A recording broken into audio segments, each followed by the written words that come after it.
Chapter 56. Avaryss faced her family, her weapon in hand, but not lit. She frowned. No, not her family.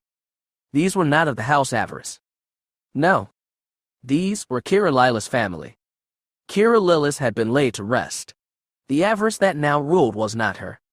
She was more. She sneered at them, the boy and the girl, and Beric.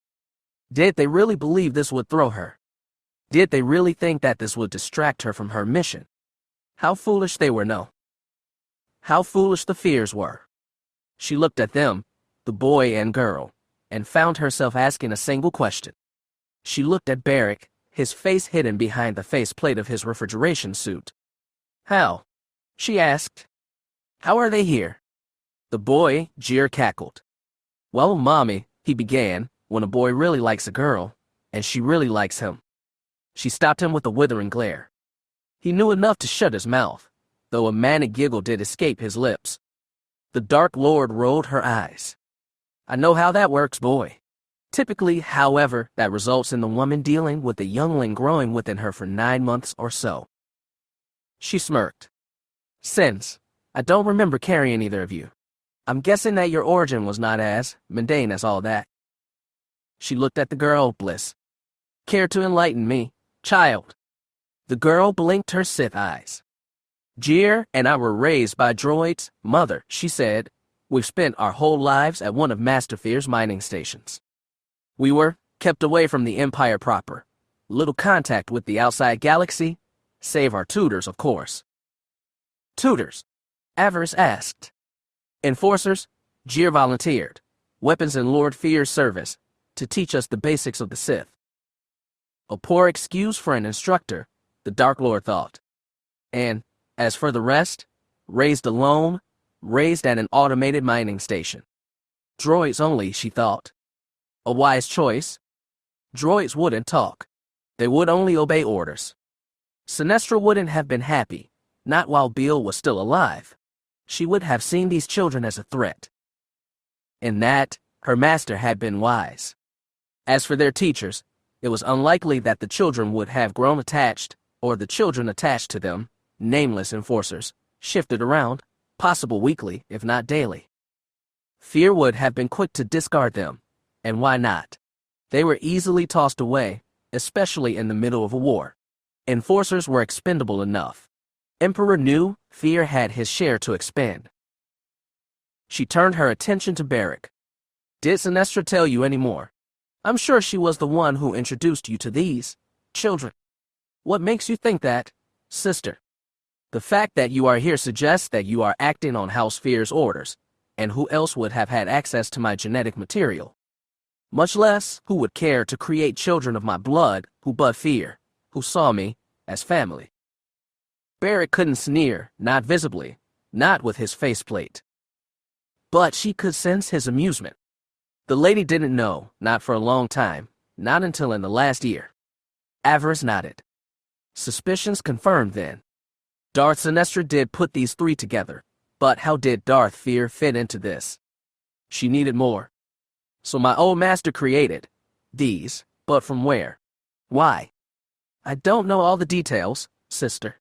What I do know is that Fear had your genetic material harvested after your interrogation on Korriban. Avaryss nodded. That made sense. Fear was on Korriban. He had saved her from the executioner's blade. Why not help himself to some blood and tissue? She had been unable to complain, or even realize what happened. She had lost weeks, most of those spent in a Kolto tank. He would have had no problem doing such a thing. He had proved that, by what had also happened while she slept. Had he not already taken other liberties? Had he not used that period to sterilize her as well? Why wouldn't he have taken genetic samples before that was done? The only question now was, why? No, she realized. The real question was, where were her Jedi allies? She could not sense Timon or Master Jazz. Had they moved off, taken their Wookiee guide, and were now trying to turn this trap to their advantage? If so, she needed to stall, buy them time. She could do that. She needed to do that. Had Master Jazz heard what had passed between her and Beric? If so, what did he think? She wasn't sure what to think herself. Children. She knew it to be true. She had 2 children. Which, of course, brought up another question. The 2 were both human, purely human, that was clear. No pure blood markings, so. They were not from Fel and her. Human, so who? Who? Who was the father? She asked. Beric shrugged. I wasn't told, only that it was a worthy donor, a loyal warrior, more than worthy considering the mother's betrayals. Avaryss shook her head. Is it betrayal in following the Sith imperative? I challenged my master, and won. If that was so, Mother, Bliss said, then why did you never come for us? The girl's brother cackled as he pointed at the girl. She used to cry herself to sleep at night, thinking you would come. That we would be taken away and be real Sith, Jir informed her. His sister glared angrily, but didn't deny it. She pinned her mother with an icy look. Lord Fear said you didn't want us. That you didn't want to be tied down. Avaryss frowned. She had said those words, true, but that was more about marriage than children. Had she known what Fear had done? What would she have done? She couldn't say. She looked at the 2. I had no idea you were created, my children, but I should have. Jir sneered at her. Yes, you should have. The venom in his voice surprised her. She sighed. Had I known, I would have come. You are mine. We are no one's but our own, Jir replied. Avaryss glared. You have no power base, boy, and without one, a Sith is nothing. It was then that Bliss glared at her, golden eyes flashing. And what power base do you have, Mother? You have hidden for almost 2 years. The girl frowned. What gives you the right to talk down to us? You, who has so little. Avaryss smirked. The girl had a bit of fire in her. Good. She would need that if she was to grow into more than one of Fear's puppets. She regarded her children no matter their origin. They were now hers.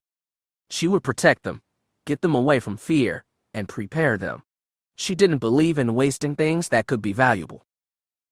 And then there was Beric. She had promised him to Zen. If Zay could restore his mind, bring back the young man he was before, he would need to be brought back to Survivor Base. Perhaps she would need to put her plan to kill Jaz Darbin on hold. She would see there were still many light years between here and Survivor Base. So many opportunities for mischief. She would make the best of all. Yet, now it was time for the 2 most important questions. Where is Darth Fear, Beric? He tensed, his armored posture became as rigid as a statue. He is dead, you killed him. Avaryss almost laughed. Don't try lying to me, brother, you have no talent for it. Stick to following orders, that is what you are good at. She glared at the 3, demanding answers with her eyes. I will ask again. Where is Darth Fear? Jir giggled. What would you do if you knew, Mommy? Pay him a visit, of course, son. You would attack Grandfather Fear in his home, Bliss asked, frowning. She glared at her progenitor. Avaryss couldn't quite see herself as a mother, not just yet. Yet, as tools they might be useful. Finn would give her true children in time, but that didn't mean she couldn't make good use of these in the meantime. Plus it would take away from Lord Fear. A win-win scenario as far as she was concerned. I thought you a warrior of the Empire, Bliss said. That is what the holos we saw on you said. Where is the honor in attacking your old master? Honor is a fool's prize, girl, the Dark Lord informed her. As for the rest, well, she smirked. Fear has had this coming. The girl looked hurt. Grandfather Fear gave us life, Bliss said. He had us taught and protected. Avaryss had heard enough. Fear is not your grandfather. He believes himself to be a Sith master, but in truth, all he is a cowardly and treacherous maggot. She could almost see her lord's face again at that moment. He was not in her head. Her mental shields were fully up, but their history together came back in bright, colorful life. She needed to make these kids understand. Fear, if it truly is him, is not behaving like a Sith master. Had he survived our final duel? Why has he never attempted to reclaim his place as head of my house? If he was so strong, why didn't he seek me out while I was hidden in exile? From what I've seen outside, He has access to troops, ships, and even had the two of you hidden away. Avaryss shook her head. A true Sith would have sought me out. He would have found me in my exile and challenged me for the right of being Dark Lord of our family. As a Sith, he should have killed me and reclaimed his place as a master, but did he do that? Did he even try to reassert his dominance? She smirked. He didn't do that, did he? No. He hid and waited and watched. Now, when my plans are finally so close to completion, he thinks to just reappear in my life and take all that I've built for his own. He expects me to simply fall on my knees and accept him back as my master. She shook her head. How is that proper Sith behavior? How is that the rule of the strong? Where is the strength in letting your former ally do all the work? How is it Sith behavior to hide and run away? Beric demanded. There is a difference in running away from something and running towards something, Beric. I was betrayed on Fallis. I needed time to gather my strength and the resources that I needed. In all cases, I have taken what I needed to rebuild my house and power base. I've not hidden and hoped that others would deliver everything I needed into my hands. She again turned her full attention to the children. Fear created you, but has he done anything more than that? He had tried to make you into what? Weapons. Tools to distract me and force me back into my place. I'm a Sith master, children. I have grown and evolved. I have my own apprentice now, and am preparing her for the future, to take the reins when my time of strength ends. She shook her head. What example would I set for my apprentice if I simply fell back into an old role and accepted my place as Fear's student? What example do I set for you? You are of my blood, you deserve more than to be simply pawns in my former master's game. He beat you. Beric spat, silencing her. She glared at him, but let him continue. He beat you. We have already located the Sith trinket you came here to claim. It is already on its way to our masters. Lady Sinestra and Lord Fear will make good use of it. They don't even understand what I wanted the keys for, she spat back. I will not share my plan with him, nor will I share my final victory. A new dawn is coming for the Empire, a resurgence of power. The Zakuul will no longer have us by the throat when I'm through. She glared at Beric. She was forcing herself to remember her promise to Zen, but he wasn't making it easy. She continued.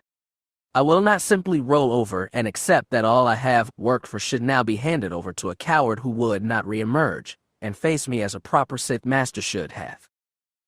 The realization that he had taken the key had not surprised her. She had not felt it since their arrival after all.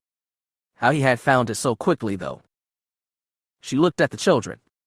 They found it for you, didn't they, Beric? If they are born of Avaryss blood. We heard the strange song. The girl volunteered.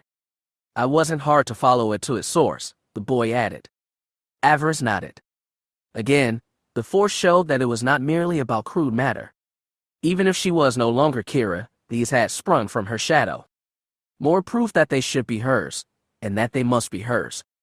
She pinned her brother with a withering glare. I still have leverage over you, brother. You are still mine. You can struggle against the least, but it is still there. You will tell me where Fear has taken my key. You will tell me where he is hiding. Again she sensed amusement. You also ordered me to play the villain in your little charade. That does give me a little leeway in how much I offer up to you. You wish these toys of yours to be in Sith hands. Well, the one we took from here still is. It is in the hands of Lord Fear, and he will use it to make you kneel. You will accept. Grandfather Fear is on cross. All fell silent. All eyes turned on the one who had spoken. Cheer smiled wickedly, his actions having shocked all in the room. Brother. Bliss gasped. Boy, Beric shouted, what have you done? Avaryss smiled. She should have known. Treachery was the coin of the Sith. Cheer laughed. She is not wrong, Uncle Beric, he said, if Grandfather is so powerful. Why should he not prove it? He claims to be the superior of our mom. Well, let us see him prove it. Silence, boy, Beric growled. Not another word. Avaryss regarded her son. Cross. A tropical moon, he informed her, one of his worlds in the Zon system. Something of a retreat for House Fear. He and the lady are there, celebrating their reunion. Brother, Bliss said, stop, you mustn't. Oh, come on, sis. Do you actually not wish to see Mother come for grandfather? If he is as strong as he claims, let him prove it in battle. Let him show everyone. Traitor. Blades popped from Barrick's wrists, long steel things 1/2 meter in length. He didn't get the chance to use them. Avaryss pinned him with the force. Jir drew his lightsaber. Cackling, he turned the glowing blade on Barrick. Avaryss stopped him. She pinned him with the force as well. She glared at him until he dropped his weapon. He complied without a word of sass. She released him. Her brother was not so accommodating. Guards. Barrick shouted, guards. Alarms began to blare. The merchant's blast doors came down, sealing the chamber. Almost sealing it. The door behind Avaryss, the one that she entered through, remained open. The sound of lightsabers behind her drew her attention. She could see the blue and violet color on the cobblestone floors. She smirked. Master Jazz. Timon. The Jedi Master appeared. He looked upon the 2 kids and the frozen Sith officer. Avi, we should go, he said. Avaryss winced. You heard? Most of it. Yeah, the Jedi admitted. We lost this battle, but the war has not been decided yet. He put a hand on her shoulder. We must go now. Rufo has sealed the lower levels, but the guards will be here soon. Avaryss nodded. One thing first, she said. She flung Barrick down, hard. He hit with enough force to render him unconscious. She smiled. She had promised Zen after all, and Zay could use the practice. She would have her brother back, her true brother. We're leaving, she said. Timon, pick up Barrick, please. He is coming with us. The boy didn't even wait for Master Jazz nodded. He moved to comply. The 2 children looked at her. Are we coming too? The girl asked hopefully. Will you take us with you? Avaryss gave them both a sad look. I will come for you, but for now, you must return to Darth Fear. Make sure that he doesn't flee his hiding place. Jir smirked. You still intend to face him? You want to take back all that he possesses? Avaryss nodded. I will not abandon you, she promised, now that I know you exist. I will be coming. Behind them there was a muffled explosion, the guards having reached the chamber. She frowned. They were out of time. She gave her children a longing look. What would her life have been like had she knew of their existence? No. She would not dwell on the past. They were hers, and she would reclaim them, and all that Fear possessed. And why not? She had bested him once, she would do so again. She would not settle for the role of apprentice. She was a Sith master. Darth Fear would learn that soon enough. Watch over each other, she said to the children. I will be coming for you soon enough. Protect each other until then. The girl's expression turned hopeful. Avaryss's words seemed to be what she had wanted to hear. We will, Mother, she said. I promise.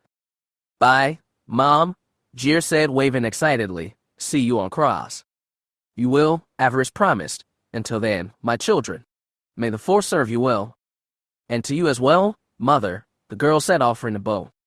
See you soon, the boy said, looking forward to seeing your fight with grandfather. Avaryss nodded, as she turned away, running towards the air intake they had coming through. The final fight with Fear, she thought. The final one. Yes. She was looking forward to that too.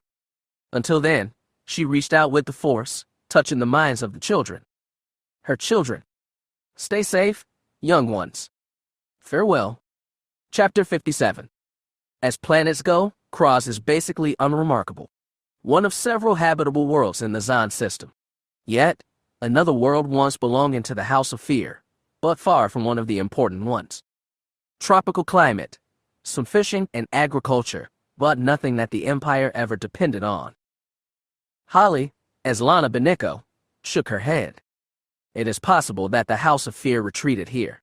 They are far from the only Sith house that sought more private residences with the defeat in the war.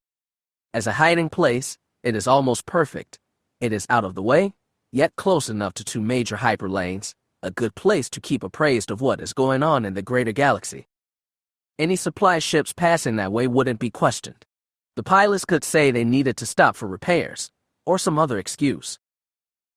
Her golden eyes fell on Avaryss, one of the many survivors visible on her side of the hologram.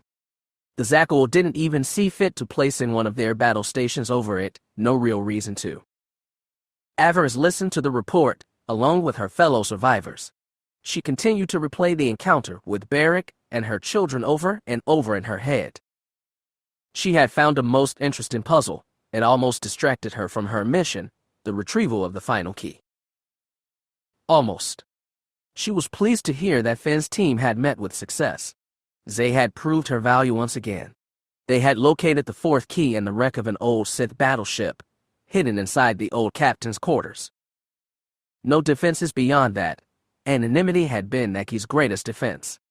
The Co-op's Folly team had returned in triumph, with Zay sleeping away most of the trip.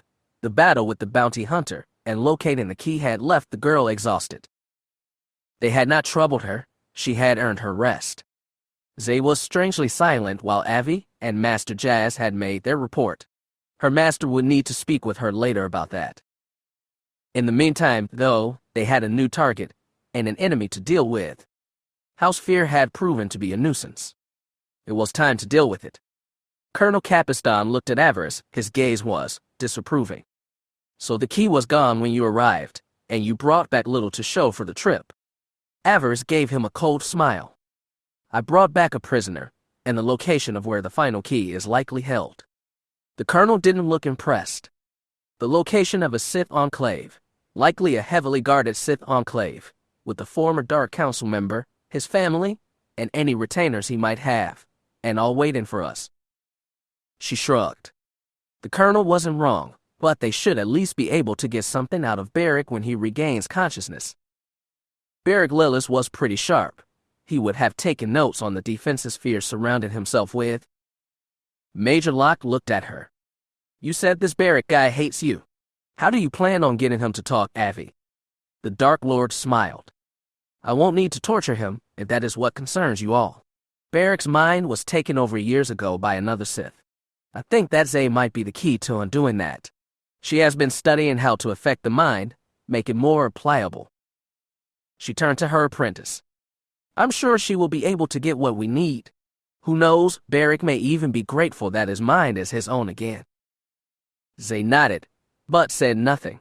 She had remained strangely silent since hearing the report out of Lord's reach. Again, her master would need to speak with her about that. She looked at Finn. He seemed curious about the other revelation they had discovered at the abandoned academy. Avi didn't blame him. She was still trying to deal with it herself. So, this Fear guy takes your genetic material when you were still a student at the Corbin Academy. Yes, Avaryss answered. Then he uses it to create, not one, but two children from it. Your children on a genetic standpoint, at least. Again, yes. Finn nodded, his yellow eyes thoughtful. For what purpose? What was your former master's endgame? An excellent question, she realized. She wasn't so sure about that one herself. It isn't for nostalgic reasons, that is for sure, she answered. I was not in the best of shape when those samples were taken. I was badly injured, in a coma, and floating in a kolto tank. Fear, maybe he had wanted to hedge his bets. He desired me for his apprentice. Maybe he had been preparing a replacement for me, had I not recovered. That made sense, she thought, but only so far. What Fear had done, it was more than in his power to do so. Creating life in such a way, it was most expensive, but that wasn't a problem for her old master. He was wealthy, he could easily afford it, but the creation seemed like overkill to her. There had been many Sith students on Corbin. If she had been too weak to survive, he had had his pick from dozens of more healthy recruits. Nas, for example, he had been in contact with her, and she had openly declared her intentions to become his apprentice, or so Fear had told her years ago. So many options, there was no reason for Fear to want to wait. For 10 years he had hidden Bliss and Jir away. Why spend so much time? From that standpoint, it made little sense. Of course, Maybe the children had not been completely honest about their origin, or didn't fully understand. That was possible, she thought. She supposed this whole charade could have been for Berick's benefit. The whole hiding the kids away for a decade thing. Alchemy could have grown them far quicker than normal. If she had had the resources, Avaryss knew she would be able to do it. She probably could have grown a 10-year-old body in half the time, with the right alchemical stock and the proper spells. Her brother had gone to Fear after the fall of Darth Acina. Fear would have seen the use in that, and tried to exploit him. Berick knew many of her secrets.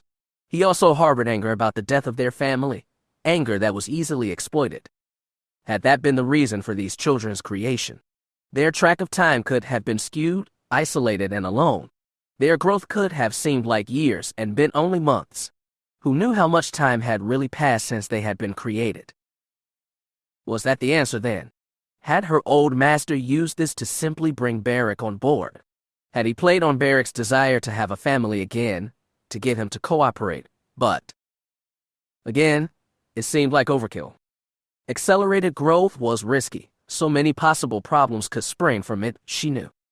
She had done a lot of alchemical research when trying to come up with a way to make a body for Fel, before he betrayed her, that is.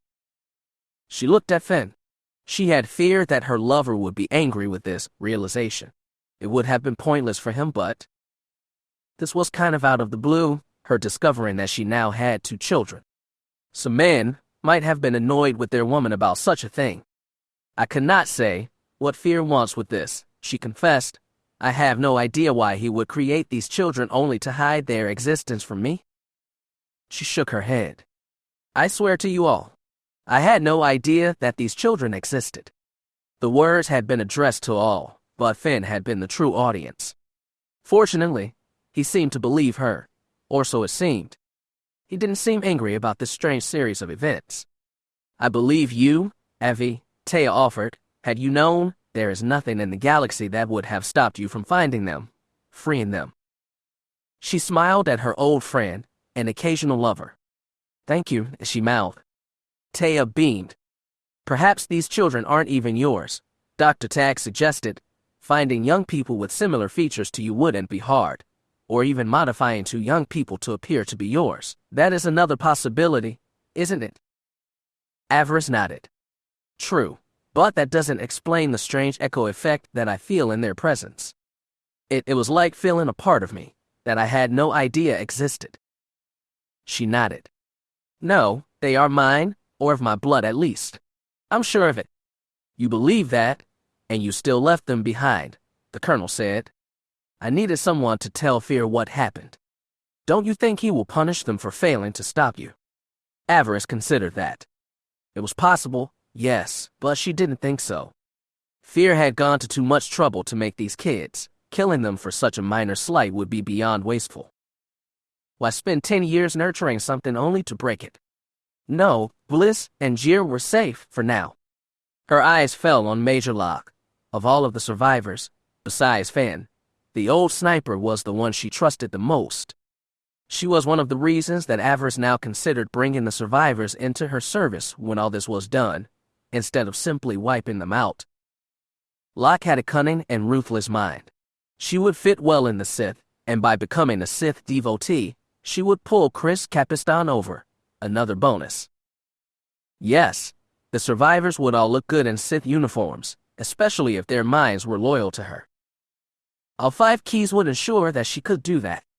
In that moment, she would bring Darth Acina's dream to fruition, the conversion of the galaxy, not through violence, but through seduction of the will and the very force itself.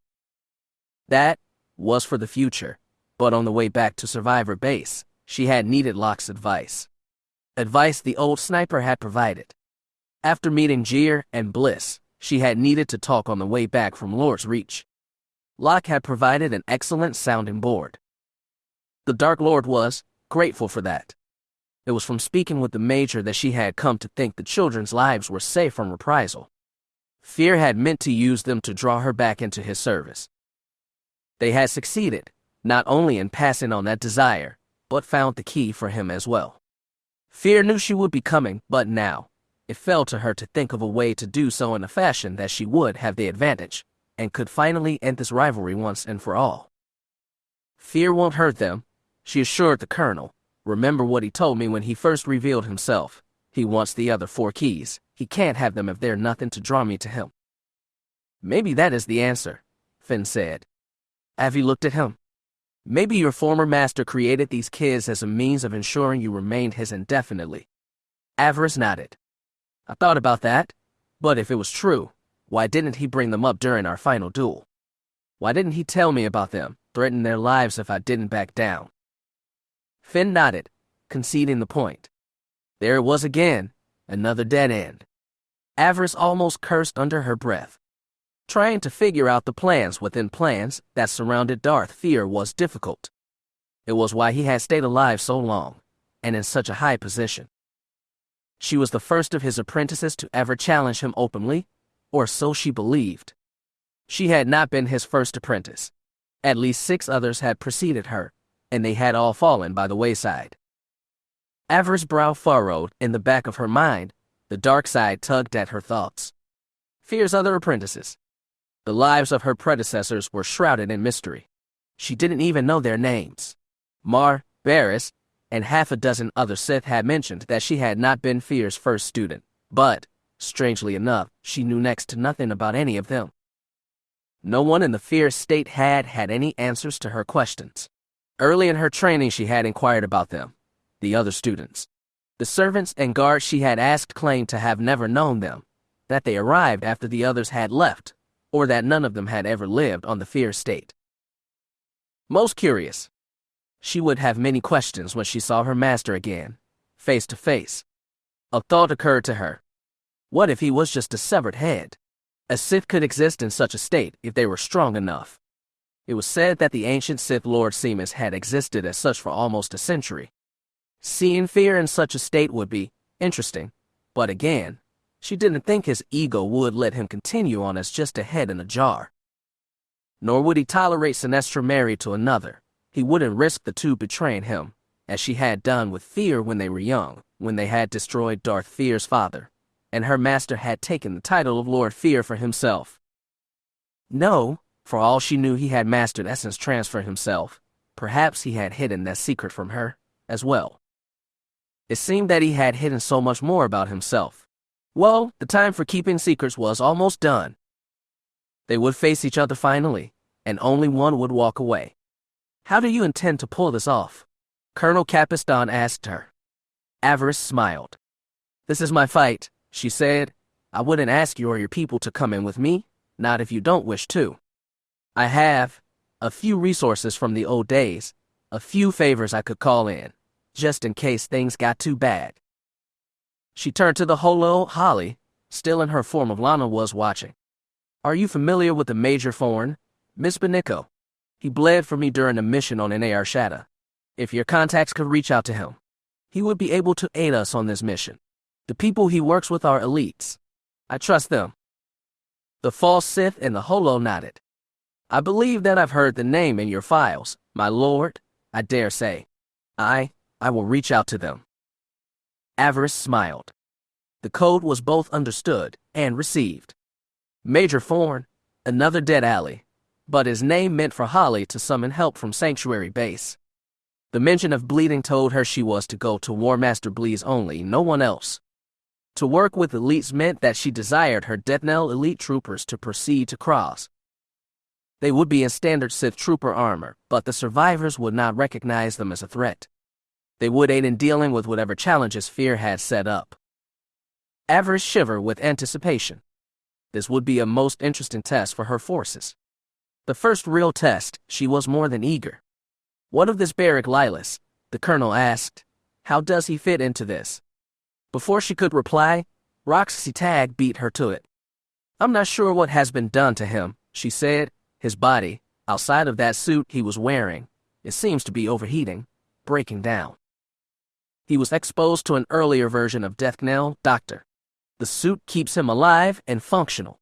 You will find that he will stabilize if returned to it. I've already done that, she said. Zen is staying with him now. He remains unconscious. I might be able to bring him out, but... Zay, and I will visit him first, Avaryss informed her. His mind was reordered by a member of House Fear. He was turned into an enemy of mine, against his will. Again she looked at her young apprentice. Zay has been training hard. We will see if she can't bring back the man he was, before Fear's agent sank her hooks into him. Again, Zay nodded, but again remained silent. Her master sensed apprehension. Yes, it seemed that they did need to have a chat. I will come you back in an hour or so, Chris, Lana promised the colonel. I will see if can locate this foreign and get his men's support. Thanks, Lana, Chris Capistan replied. Survivor base out. The holo faded, leaving the survivors alone, and with a new mission. Colonel Capistan frowned, but he did look upon Avaryss. I told you that you are one of us. The survivors look out for their own. When we hear back from Lana, we will work out a plan of how to deal with this Darth Fear and acquire the final key. He addressed the others then. We've all seen and heard what these keys can do. I will not leave even one in the hands of a rogue Sith Lord. If this Darth Fear is half as dangerous as Avi claims, he can't be allowed to keep it, and it seems we have some innocents to rescue as well. Avaryss almost laughed at that. She doubted her children could be considered innocent, who knew what they had needed to do during their training. Well, she would find out soon enough. We're going to be downloading all of that Lana has on Cross. Make sure to familiarize yourselves with it. We will move as soon as we have confirmation that the target is on site, and a detailed scan of both the base and the land around it. The group nodded as one. A few murmurs of affirmative passed through the group. The colonel nodded and straightened. Survivor squad. Dismissed. The group parted. Finn went to Avaryss' side. She felt him reach out with the force. She responded instantly, going to his side. He reached up, stroked her face, making her shiver with delight. If you need to talk, he offered, I'll be in my quarters. She almost smirked. Talk. If she came to him right now, they would likely do more than talk. First, though, she had a matter to attend to. She caught Zay's eye and motioned for her to follow. The two needed to go back to their quarters. She sensed disquiet in her student. That would not do, not this close to what should be the final battle. No, they would clear the air now. This was no time for division. In this, they needed to be one. Speak, apprentice, Avaryss ordered when they were safely in her room and hidden by a Sith cloaking spell. The girl dropped to one knee. She bowed her head. Master, she said, I must ask. Yes. Zay looked up, nervously. These two children, they are yours. Truly. Grown from myself, yes. Zay swallowed nervously. Will you seek to replace me with one of them? The question surprised her, considering what they had endured together over the last few months, but maybe she should not have been surprised. Zay had made great strides on the dark path, but, at her core, she was still a girl raised in servitude. Being chosen as a Sith apprentice was likely one of the greatest accomplishments of her life, but considering everything that had happened to her as a child, no wonder she feared that it might be taken away, that her master might dismiss her without reason. The thought almost brought a smirk to her master's face. She could use this, she realized. Threaten the girl with the mere idea of being replaced. It would be an interesting motivator. It would stoke the flames of rage in Zay, maybe foster resentment between the girl and the two children they were going to rescue. Darth Fear would have used such a tactic, but again, she was not Darth Fear. There were other ways to skin a nerve. She placed a hand on her apprentice's shoulder. You have nothing to worry about on that front, my dear, she promised. I have told you of my treatment at the hands of my fellow counselors. Their obsession with status and bloodlines limited their view, ignoring raw power and embracing the power of names. The Dark Lord shook her head. My empire will be a meritocracy in truth.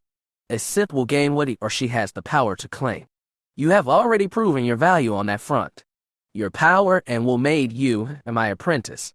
I will not waste that power because of Fear's machinations. Zay, assured by her words, smiled. This one? It really threw you, didn't it? I can sense your disquiet, master. Avi nodded. There was no reason to lie about that. This whole thing, it was distracting, but she wouldn't let it draw her away from their final goal. The fifth key, it was in their grasp. All they needed to do was seize it. Then, everything would be theirs. She needed to reclaim her children, though, but not for the reasons that most might think. They were hers, therefore, fear had no right to them. On top of that, they would be useful once she came into her empire. Even if their powers were not of use, they would be good pawns to move across the board, offering them to other Sith houses, for the purpose of building new alliances, or cementing old ones. Yes, Bliss and Jir would have many opportunities to serve their mother's will. Zay's use lay in other directions. Her powers would make their armies almost invincible. What Death Knell couldn't handle, her battle meditation would. House Avaryss would be first among all the great Sith clans, and with the destruction of House Fear, no one would be left to challenge her position. She gently guided her apprentice to her feet, her golden eyes fixed on Zay's green ones. You will come with me when I face my former master. Seeing his fall, and the destruction of all he holds dear will prove to you that the old ways are done, and that the new path is the only path. Zay grinned excitedly. I look forward to that, my master. From what you have described, Darth Fear is a symbol of everything that is wrong with the Sith Empire. By casting him down, and throwing his power base aside, none will question your right to rule, and my place at your side. All of that is true, young one, the Dark Lord agreed. Soon we will have all 5 of Akida's keys, and a new order will rise. The Zakuul will be destroyed, and their fleet will belong to us. And once the Zakuul are destroyed, and their fleet is ours, what then, my lord? What else, apprentice? Power beyond our wildest dreams. The power to rule all will be ours. Zay nodded, she shivered, and closed her eyes. Avi felt something in the force, something strong. Reign, she murmured. Yes, apprentice, Avi agreed. Our reign will soon begin. The girl opened her eyes and smiled evilly. No, master, she said, not reign, but reign. She stood straighter, prouder. My name, Zay said, I am Reign. I'm Reign of the Sith. Avaryss nodded. How very climactic of you, she said dryly. Zay, no Reign, giggled. And why not? My power will rain down destruction and devastation upon our enemies. The reign of a lord is not much different from a reign of terror. We shall see our enemies cower before us, right before they are all destroyed. The Dark Lord nodded. In this, Reign was not wrong. Once the Zakuul was dealt with, it would be the Republic's turn, and possibly the Empire's as well, if they chose to resist. So many enemies, so little time. Avi bowed respectfully to her student. You paint a pretty picture, young Reign, and now, it is time for House Fear to share in that fate. Their destruction is at hand.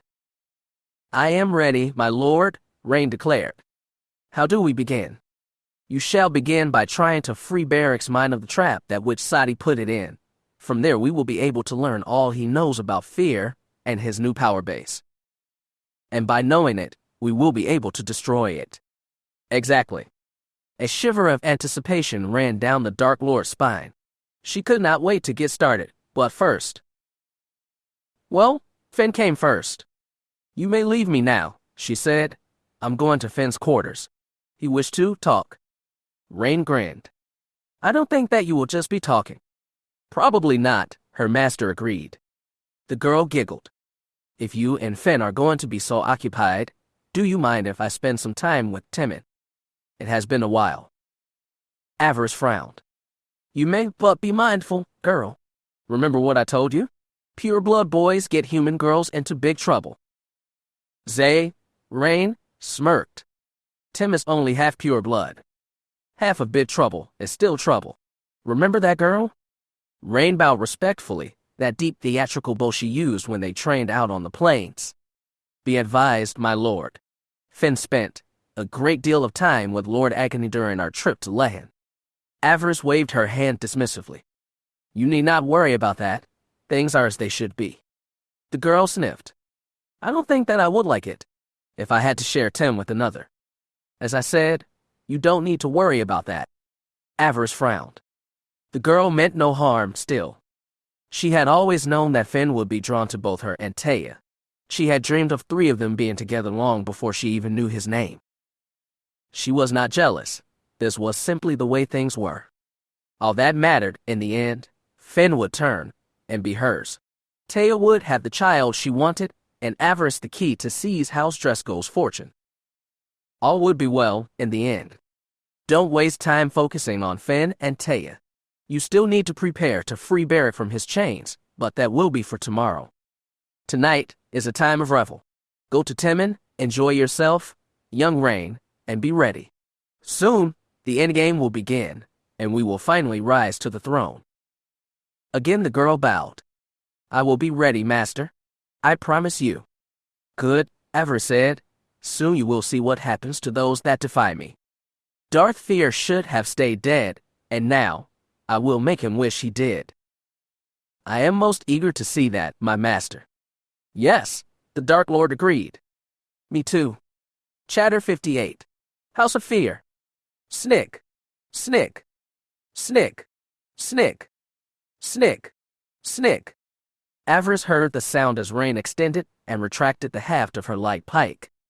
Her apprentice was sitting behind her in the troop section of the Sith shuttle, but the sound carried over well in the quiet vessel. She closed her eyes, meditating on what was to come. This final battle. She was going to face her master with some of the most powerful members of her house at her side. Of course, she would not be letting any of them deal with Fear, no. He was hers to end. They were all here, Rain, Zen, Abominus, and herself. Only Taya had stayed behind, and that was only because Abby refused to leave the 4 keys that they had in their possession unguarded. It may not have seemed like much, but between the Jedi, the survivors, and her own men, they had more than enough weapons to finally obliterate the House of Fear.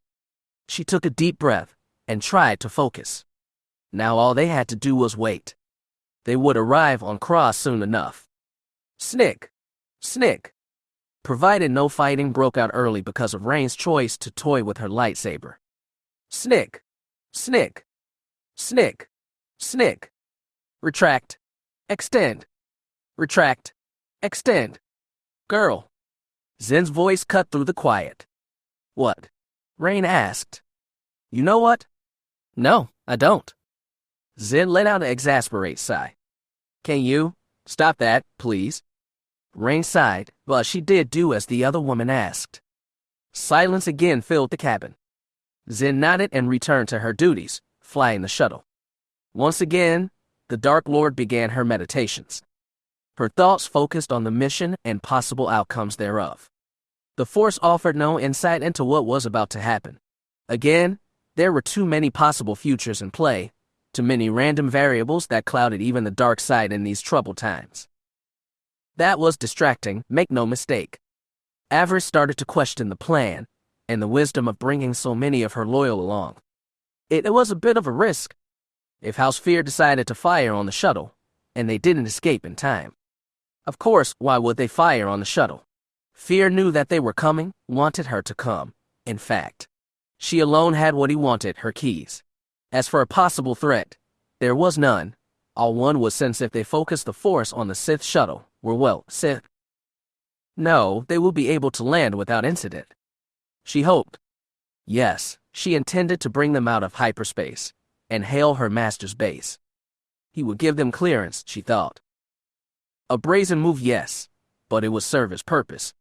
All eyes would be on her, and not on the arrival of the survivors and her own troops, or so she hoped. Capistan had identified 3 targets of interest on the planet: a fighter terminal, a combat droid repair and recharge facility, and a troop barracks. All 3 would need to be eliminated, a task that the survivors claimed to be up for. The Dark Lord pursed her lips. That left only Fear and whatever Sith he had with him. Sinestra would be there, she was sure. Zen and Abominus were up the task of handling any Sith underlings that House Fear had on hand, and Rain's meditation would be extremely useful in tipping the scales in their favor. Now she just had to make sure that her fellows didn't kill each other before they arrived, which seemed a bit more unlikely, given the polite response Zen had offered Rain over her trick with her light pike. The Dark Lord almost smiled. It was interesting that Zen had chosen to be polite. Normally, she wouldn't have added please to such a request, but she was feeling a bit more charitable today, in light of recent events. The reason for that improvement in her mood had to do with the person sitting across from Rain in the back, the only non-Sith among them. Avi reached out with the Force, sensing the man in the refrigeration suit. Beric had said little to her since his awakening. Not that she was surprised. He had always believed himself a good and loyal soldier, even when his mind had been altered. Facing the truth that he had betrayed her, and could finally see that as a betrayal of his own family, had hurt him. Through the Force, he radiated a sense of both guilt and self-pity. She would need to shake him out of that, if he was to remain useful to her. Still, she couldn't deny Rain's success. For the most part, Beric's mind was his own again. Though it had not been easy, no, Beric had needed to be kept under for all that time, monitored by Dr. Tag. Rain had spent that time exploring the Moth's mind, finding her brother inside the warrior, and trying to bring him out. It had taken almost 2 weeks to accomplish, but that had been fine. The survivors had needed that time to scout out the planet Kraz, and to come up with counters to the defenses that Darth Fear had set up. She pushed thoughts of her brother aside, for the moment, turning again to the mission. Darth Fear was crafty. Would he anticipate this move? Her former master would likely suspect an attack from Survivor Squad, but would he expect her to bring in her own troopers to handle this operation? She hoped that he would not, and even if he did, the information gained by Captain Cooper's contacts and the planning by Colonel Capistan would make all the difference. The enemy would never know what hit them. I just need to keep you busy, until the fun starts, my old master, she thought. A shiver of anticipation ran down her spine. It is finally going to happen, she thought. The House of Fear was finally going to fall. She steepled her hands before her eyes, thinking about the past. She had been too gentle with House Fear. After her victory on Aradana, she should have smashed the house to splinters, leaving no chance for it to rise again. Yet, she had been distracted, dealing with her illness, and anticipating her cure. She had been feeling generous after her slaying of her master, drunk on dark side energy. She felt she had owed Sin Fear for her aid in stabilizing matters on Ardana. It would have been uncharitable to have killed her mother before her, but she should have done it. It had been an error on her part. Well, that would soon be dealt with. She didn't mind mistakes, not when there was still a chance to correct them. Today, she would lay the past to rest. Yes, the House of Fear was now in its final hours. Sister. His words drew her out of her meditations. The softness of his tone far different from what she had heard from him since his conversion by Darth Sadi. A comforting thought, to be sure. Yes, Beric, she said, not meeting his gaze. You cannot afford to show Darth Sinestra any mercy. Believe me, she will show you none. No kidding, she thought. I was not planning on talking with her. Rick, she reminded him, especially not if Darth Fear is alive and at her side.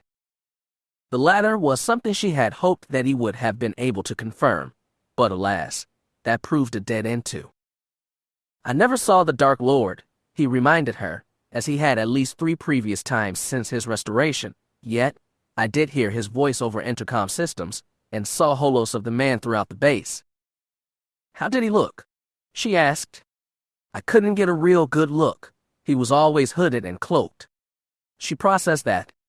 Perhaps it wasn't fear after all. That seemed unlikely, however. Who else could have infiltrated her mind during the ritual? Beric sighed, his breath wheezing through the breath mask. I told them so much, what I knew of you and your plans. I couldn't help myself. I wanted you to suffer for what happened on Oradana. What happened to Darth Sadi? That wasn't your fault. Rick, Zen reminded him, the witch got into your head, reordered your mind. It was much more than that, Rain said. When I entered the governor's mind, it felt like his very will had been cross-wired with hundreds of different threads. Threads that you managed to free him from. Zen reminded her, You did good, girl. Avi said nothing. Zen didn't entirely understand. She and Rain had spoken at length after the first attempt had been made to free Barrick's mind.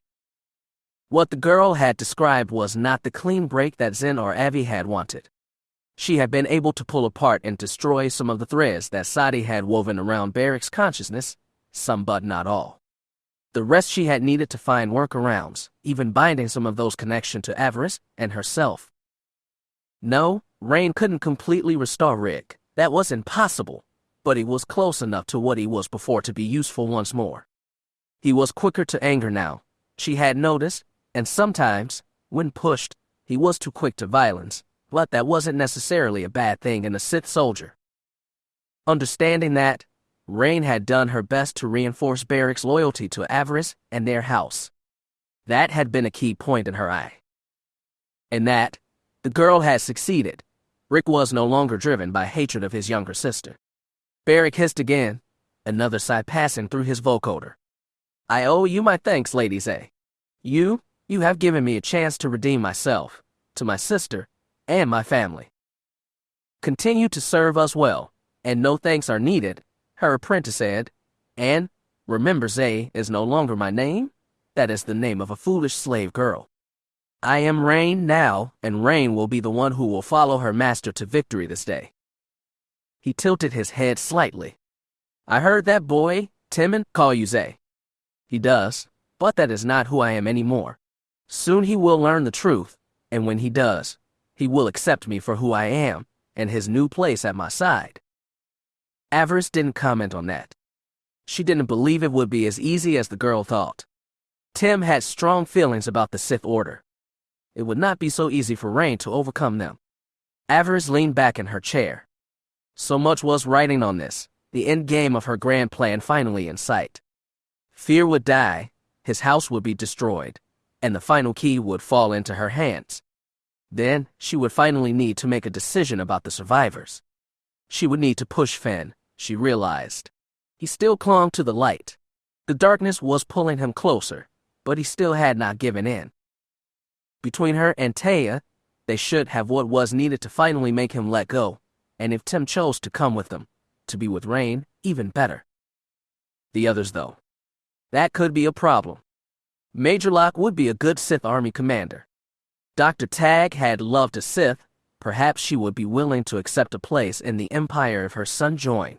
Chris Capistan, she still owed him for pulling a blaster on her that first day, but she was willing to forgive if Major Locke was part of the package. Of course, if she used Death Knell, there would be no debate. They would serve. Yet, did she desire to win like that? The very argument was annoying, but one thing was for sure. She would not make the same mistake that she had made with House Fear. If they didn't turn, they would be destroyed. Yes, she thought. The time for mercy was done. Join or die. It was the best choice. The only choice? We're picking up a landing beacon. Zen smiled wickedly as she adjusted the controls. And they have given us clearance to land. Avaryss nodded as the shuttle glided through the planet's rings. Kraz was an attractive world as such places went. All blue and green with white fluffy clouds filling its temperate atmosphere. An interesting place for a Sith to hide. The dark side didn't feel particularly strong here. It might even have been a light side world. Could have even possessed a light side nexus somewhere. If so, perhaps that is why her master chose this place. Any strong light side presence would cancel out his dark side one, hiding his presence from any who might be seeking him. Not so different from Ambria and his dark side lake. Perhaps Fear was not such a fool after all. The shuttle broke through the atmosphere. The Fear estate was on the side of the planet currently slipping into its night side. A beautiful orange dusk greeted the shuttle as it began its descent. Zen kept her hands tight on the controls, though, the anti-attack countermeasures primed and ready. So far, no weapons locks had been detected, no fighters rose to oppose them. It seemed that House Fear was dancing to their tune after all. So much the better, the Dark Lord thought. It would make things easier if they made it to the ground safely. The ship glided over the water. Before them a cluster of small islands rose. On those islands sat the Sith estate. It was another older structure, built of hard black stone blocks. Though more modern additions could be seen as well, glittering durasteel, and glass enclosed much of the structure's summit. The landing platform floated just off the main structure, a place to moor either starships or welcome watercraft. Zen brought them down gracefully, touching down with the slightest of bumps. Through the viewport, Avaryss could make out a column of Sith troopers approaching, 12 in all, formed up into 2 rows of 6. A welcoming committee, and walking between them. She smiled as she unstrapped from her chair. "Let us go, my friends," she said. "It is time to say goodbye to House Fear." Avaryss led her group down the loading ramp. Her eyes settled on the old pureblood that was there to greet them. Slender for one of his kind, his hair long gone gray, and his chin tendrils thin and limp. She smiled. She had always had a grudging respect for the old one. "War Master Fior," she called out. Fior Ma nodded. "Greetings, child," he said with a respectful bow. "Welcome to Kraz, and to House Fear. It seems you have already made yourselves at home," she said, looking over the estate, and the guards standing at their posts. "This place has long been held by the House of Fear. Once it contained a small Sith colony, the very colony where Lord Fear's father was born." "Interesting," Avaryss said blandly, reaching out with the Force, trying to sense the presence of her master. Alas, she could sense nothing but a sense of malice in the structure. Typical for one of the ruling houses. "Interesting." Abominus purred, her more monstrous nature again hidden behind a glamour. "So, these were the people that completed your training, farm girl. How interesting." The War Master pinned her with a cool look. "And you are?" "Nessie will do," she answered. "Your master was actually more familiar with my sister, Nas, even had dealings with her when she was a student on Korriban." She glared at the old pureblood. "Your master manipulated her, resulting in her death." "How unfortunate," Fior replied, turning back to Avaryss. "If you will follow me, my lord, the lady of the house is expecting you." "I'm not surprised," the Dark Lord said. "I'm guessing she has questions." "I know that I certainly do." "All of which will be answered in due time," Fior assured her. "Now come, you are expecting." They made their way down the darkened hallways, past statues of the old emperor, and banners bearing the sigil of the Empire. Avaryss walked at the side of Fior, Rain on her right. Zen and Barrick followed after them, while Nessie brought up the rear. The Dark Lord glanced at the old pureblood. She was not surprised to see him still serving House Fear, but at the same time, "I wasn't sure if you would have continued in your duties, War Master," she said, "especially after the death of your lord." "I swore an oath long ago," he reminded her, "to serve the son as loyally as I did the father, my friend, and, as for death." The old man smiled. "Things are not always what they seem." Avaryss considered that. Again she reached out, trying to sense her former master. Again she felt nothing, no, not nothing. She frowned. Fear, she could almost sense his presence over this house, unsurprising if it had been in the family for a long time. Still, she would have thought that presence would have dwindled over time. Instead, it seemed as strong as ever. Fear showed them into the estate's main hall again. Another familiar face awaited Avaryss. A young woman who bore the resemblance of both her late master and his lady wife. "Sin." "Hello, my lord," the girl said. "It seems that we are brought together once again." The girl, clad in the uniform of an imperial officer, looked every bit the proper citizen from Draman Kas. Her only weakness had been in the Force, born with an exceptionally low talent. Fear and Sinestra had discarded her the first chance they had got. Avaryss was surprised to see her here. "My mother will be down shortly, and my new stepfather as well. I look forward to meeting them. We have some matters to discuss." "Yes, mother said as much." The doors behind the girl opened, and 2 heavy Sith war droids scrambled, and took up defensive positions. From behind them came 2 figures, one dressed regally in green and gold, and the other more simply, black robes both hooded and cloaked. The mistress of the house, and her new husband. Avaryss offered a nod of greetings. "Darth Sinestra." The lady of the house gave her a cold smile. "Darth Avaryss," she said, "welcome to our home." Avaryss smiled. And this is your new lord husband. Greetings to you as well, sir. My lord, the man replied, correcting her. Avaryss felt the bile rise in her throat. The voice was younger, a bit higher pitched, but it was him. Darth Fear. He looked up, his yellow eyes glowing beneath his cowl. It seems that you have not come alone, my child. Moff Lylis, it is good to see you again, though I am a bit surprised that you still live. I am not easily killed, my lord. Fear snorted and looked at Avaryss. Still letting your personal feelings influence your judgment, girl. I thought that Fear would have trained you better. Avaryss pursed her lips. What was this now? He spoke of Fear like he was a different man, but the voice, the attitude. It did seem like it was Darth Fear. His eyes fell on Rain for the first time, his smile widening. Another acolyte in your service, my dear. An apprentice, Avaryss informed him, my first, and heir. Sinestra smirked. Another fallen Jedi Padawan. You always had a thing for picking up strays. Rain glared at them. I am no Jedi, she hissed. I would never waste my gifts on their foul code. Never. Sinestra smiled. Fiery this one, she turned to her husband. She will be of great use. Indeed, dear wife, he replied. But first, Avaryss has something for us. He held out his hand. I will take my keys now. The Dark Lord didn't smile, nor raise a hand. She simply smiled. They are safe, and far from here. Fear frowned. You want to tell me why you chose not to bring them? You were ordered to, girl. I don't follow your will anymore, Lord Fear, she reminded him.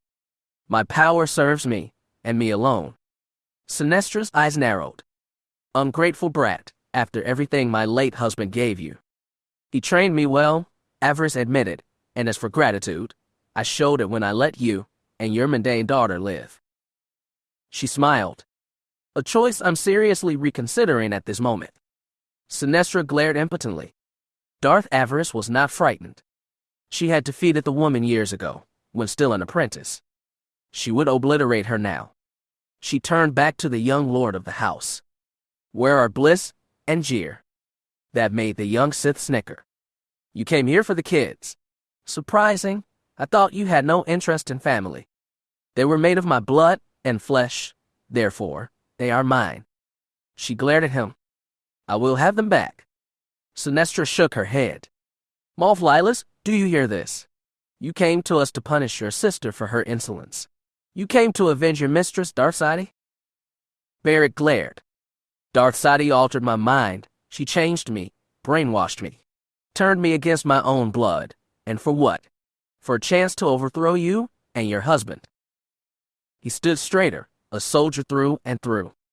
It took some work, but I now remember who I am and who my true enemies are. The ones that ordered the death of Ander and Maya Lylis.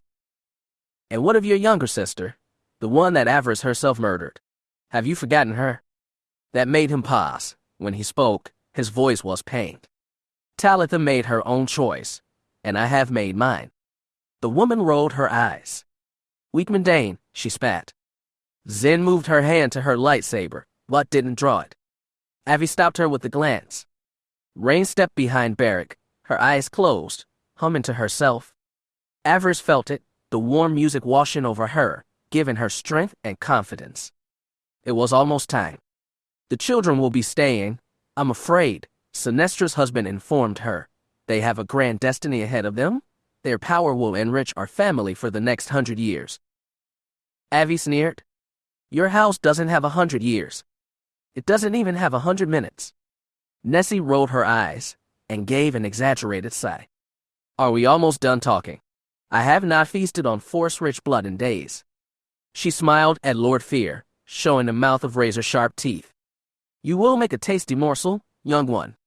Contain your beast, Avaryss, he ordered, and hear what is going to happen. You have this one last chance to return and take your place at my side. And why would I want that?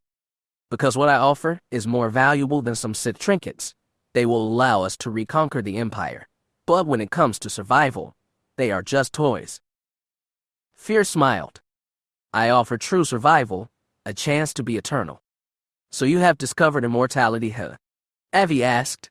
That would explain much. More than you realize. He looked over Avaryss' allies. Even these are nothing compared to fear. My control over life is absolute, and through it I have been born again, and again, and again. And how did you accomplish that? Avi asked. By expanding my will beyond the realm of the mundane. He removed his hood, revealing his face. Avaryss took in his features. Interesting.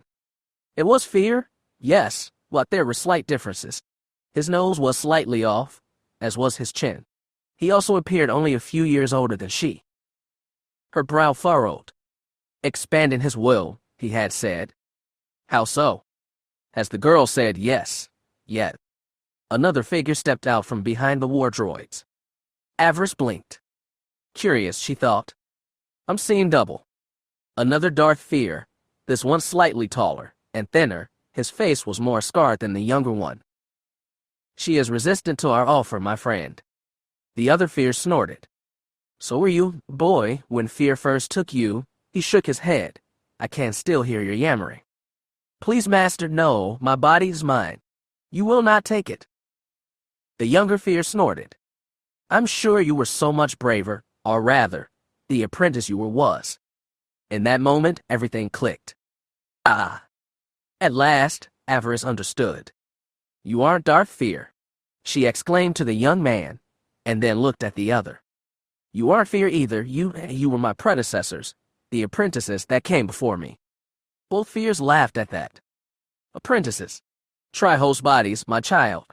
I just needed them to reach a level that my power, Fear's power, could settle in and be comfortable with my new form. Avaryss nodded. She understood now. Understood, and more. You use the Force, don't you? Fear used it, not to transfer his essence, but copy it over to a new body. The elder Fear nodded. He mastered that ability long ago, and found great use for it. And he was not alone, Sinestra said, putting her arms around the younger Fear. Even when your master turned his back on our affection, this one was more than willing to offer what I needed. The young Fear smirked. Sometimes 3 or 4 times a night, my love. Avaryss' lip curled in disgust. Gross. Everything began to fall into place in that moment. Now she understood why bliss and jeer had been created. Fear, she thought, you bastard. Avaryss looked upon the older Fear. I was never meant to be his heir and apprentice either, was I? No, he replied. Can you guess why he chose you? She nodded. I was meant to be the new sin. When Fear called me, my child, and daughter, it was just to familiarize me with the title, to make it easier for his daughter's copied consciousness to settle in. She turned to Sin. Did you know about this? Not at the time, no, she admitted. Had I known, I may not have helped you against my father.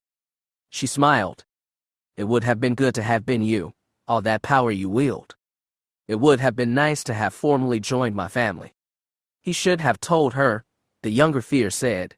He wanted to surprise her when the time came. I'm sure, she said, again turning to Sin. You realize that this won't be you taking my powers. It will only be a copy of you. A copy is still me, the girl replied. No, a copy is a body double, a glorified decoy. She turned back to Sinestra and the 2 Fears. He used you, my fool of a master did. He used you as body doubles to rule and take blaster bolts for him, shielding him from his enemies, while putting yourselves at risk. She sneered.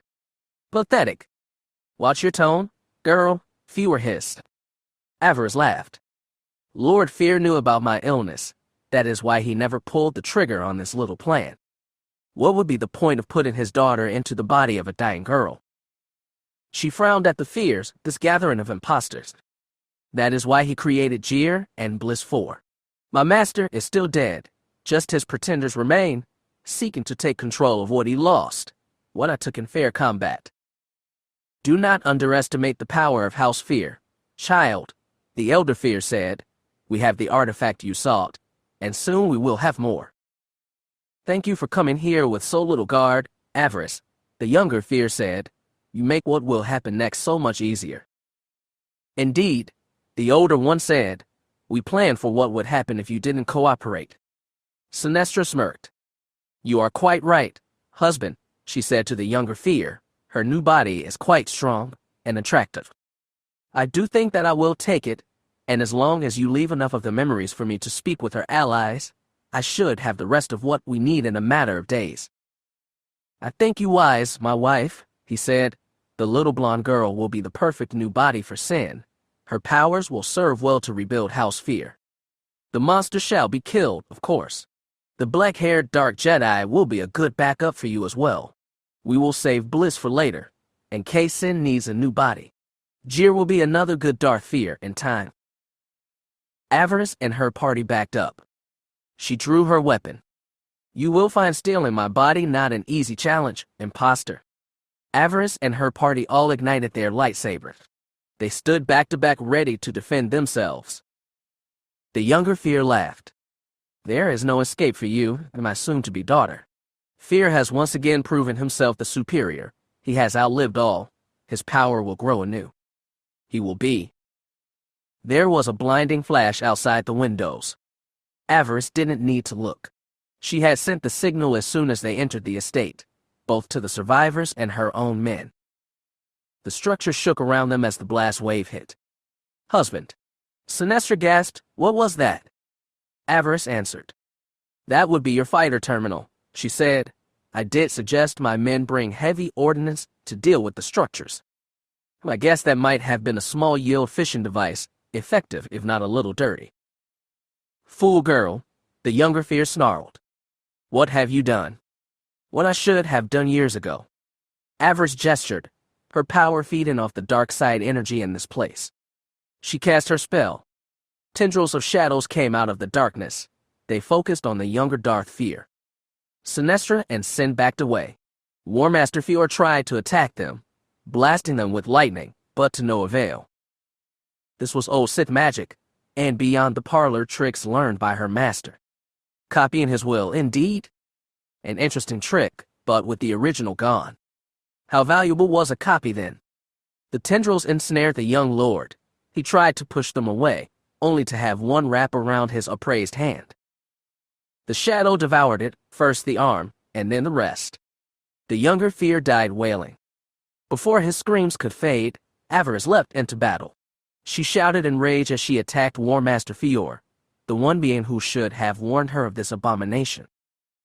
How many young Sith had his silence sentenced to the ignoble fate of becoming Fear reborn? Just a glorified body double. Too many by far. Well, now it was over. For blood. For hate. For the Sith. The honor guard spun and tried to attack her party. Zen shielded Rain as she meditated in the corner, offering strength to her allies and weakness to their enemies. Abominus changed, roared, and took to the air. This was a long time coming, Avaryss realized, as she pushed the old pureblood back with ease. He was skilled, but age would win out, given time. She snarled in rage. Someone should have put a stop to Fear years ago. Had Mar known what was going on inside the walls of their estate, well, now, the time had come. The cleansing of House Fear had begun. Avi parried the War Master's blow and pushed him back, eager for victory, and blood. For the Empire. For the Sith. And for Avaryss. Chapter 59. Was that an atomic? Finn looked in the distance, the mushroom cloud rising from what had once been the Fear's fighter terminal. His brow furrowed. What the hell was Thorn's men doing? They didn't need to use atomics to put the Fear family's fighters out of action. He turned to Major Locke, a look of horror on the old sniper's face. Having fought during the First War, she had seen many Sith atrocities. Atomics used to destroy military targets had been fairly common early in that war, or so history said. When the Sith had first returned and took Corbin, they had struck hard at Republic targets in the surrounding systems. Most they took intact, with overwhelming numbers of troops and droids. Others were wiped away, just as that fighter terminal had been. He shook his head. He couldn't believe Avi would have wanted that. Those fighters could have been used against the Zakuul. The pilots and technicians too. This isn't about the war, a shadowy voice in his mind seemed to say. Fear has threatened Avi's power, shamed her before other Sith. She could not let that pass. If she wished to rule, it could not pass. He didn't have time to think about it. None of them did. The survivors were engaging the main troop barracks, tying down the ground forces that could have come to the aid of those in the main complex. They had no time to question the motives of their allies. The barracks opened. A Sith officer stepped out, flanked by troopers in jungle climate armor. The sniper's rifle barked once, the blast catching the officer in the left eye, sending him falling back into his own men. That had been the signal. The survivors opened up, their blasters cutting into the emerging enemy. Grenades exploded near the doors, scattering the few troops who had made it out. Easy prey for Locke and the other snipers. Finn frowned. This was not much of a battle, but the survivors had yet to fully replenish their losses, and besides, this was not meant to be a battle. House Fear was not meant to survive this. The realization didn't please him. This was not the proper work for a Jedi. It felt like an execution. Jedi were not executioners. Yet, had they any real choice? House Fear had been watching them, using Avi. They likely knew more than they should. If that information should slip back to the Sith Empire proper, and from them to the Zakuul. No, this was not proper conduct for a Jedi, but it needed to be done. The mission had to come first. The survivors couldn't afford the enemy to know too much about them. Locke's rifle coughed again. Another Sith trooper fell. Finn took a cleansing breath and drew his lightsaber. Like it or not, they were committed. Finn had been surprised how easy it had been to breach this world's security, but, as Lana had said in their last briefing, slipping in was the easy part. House Fear's greatest security was their anonymity. No one was meant to know they were here. Why would anyone attack a world where no enemy was visibly present? It was not much different than Survivor Base. The comparison didn't fill Finn with comfort. If the Sith or Zakuul knew where Survivor Base was, things would not go well for the survivors, not if they were caught at home. He tried not to dwell on that. For now, Survivor Base was secure. Right now, the battle needed to take precedence. On the way down, the colonel had spoken briefly with this Major Thorn, the Sith officer that Avaryss had asked to aid them in this attack. They had agreed on a three-pronged attack. The Sith attacked the fighter terminal, while the Jedi and survivors dealt with the reinforcements. Master Jazz, meanwhile, had taken two of Master Ono's war droids and was even now making for the geothermal power station on the island. By dismantling that station, long-range comms and any heavy weapons like turbo lasers or missile launchers would be disabled for their escape. Before this night was done, House Fear would be no more. The Force sent a tingle down his spine. He looked up, spotting a Sith among the troops, clad in the armor of a Sith Marauder. The warrior drew his crimson blade, blocking blaster bolts and making for the closest group of survivors. He ignited his lightsaber and leapt down to engage the enemy. Blue and red blades flashed as Finn drove the warrior back. He could sense the growing fury in the Sith, just as he could sense his power increase, realizing who he faced. Finn was not scared. He knew about rage too. Only he didn't need to completely give into it to use it. Once he would have met this threat with the Jedi's calm and faith in the Force. Avi had shown him a new way to attack. He came at the enemy in a place in between light and dark, drawing on both passion and serenity. The Sith warrior tried to back off. He tried to attack two survivor soldiers that were drawing fire from the Sith troopers. He wanted to slay them and use their dying despair and pain to make himself even stronger. Finn cut him off. He snarled with his own restrained fury as he outmaneuvered his opponent. He slipped under his guard as the other man's blade passed over his head. The Jedi's blade flashed out, cutting the Sith from left thigh to right shoulder. He fell in two pieces. Before the body even hit, Finn came to the aid of the soldiers. He blasted the attacking Sith troopers with light-side lightning. He tried to keep his calm, but on some small level. He was starting to like the screams of his enemies. He knew it was wrong, not the Jedi way. But He couldn't help it. He took another deep breath, trying to remember his training. What Master Jazz had taught him. No. He would not give in to darkness. He took up a defensive position near their men, drawing the attention of the Sith troopers. I have your back, Master. Timon's blade flared just over his right shoulder. The half-blood Padawan wove his weapon back and forth, cutting off more enemy fire from reaching the others. Finn was grateful for the boy's presence. He was starting to fear that he was getting lost. His connection to Avi was changing him. He had hoped that he could change her, yet it seemed she had beaten him to the punch. He had not given up, though, not yet. He still believed in her, still believed she could be what she said she wanted to be, an enlightened Sith, one who accepted that there were other paths in the Force, that the dark side was not the only way. He needed to believe that, because if he didn't, his eyes narrowed. Perhaps it was already too late. Maybe he had fallen already, and was too stubborn to accept it. Maybe. No, he wouldn't do that. He couldn't do that. Master Jazz was counting on him. Timon was counting on him. He would not simply give up or give in. He was still a Jedi. He refused to accept that he had lost that part of himself. He would not give in. Another Sith officer newly emerged from the bunker went down, catching a blast in the head from Locke. Finn's eyes narrowed. So far, so good. Surprise was theirs. He reached out with the Force, trying to get an idea of how things were going for Avi. Through the Force, their connection was chaos, a churning sea of shadows. He nodded grimly. It felt like his love was busy too. He wished her well. He knew some of what House Fear had done to her. He couldn't blame her for her desire to see all that come crashing down. Be brave, my love, he thought. But be safe. Yes? Please be safe. Avaryss roared like a rancor on the hunt. Her blade flashed back and forth, blocking attacks from two different sides.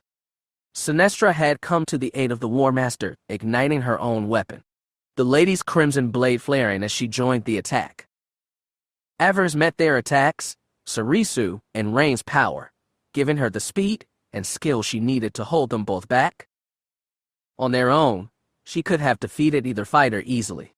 Lady Fear was no frontline fighter, too much time sitting around and scheming, and not working on her saber techniques.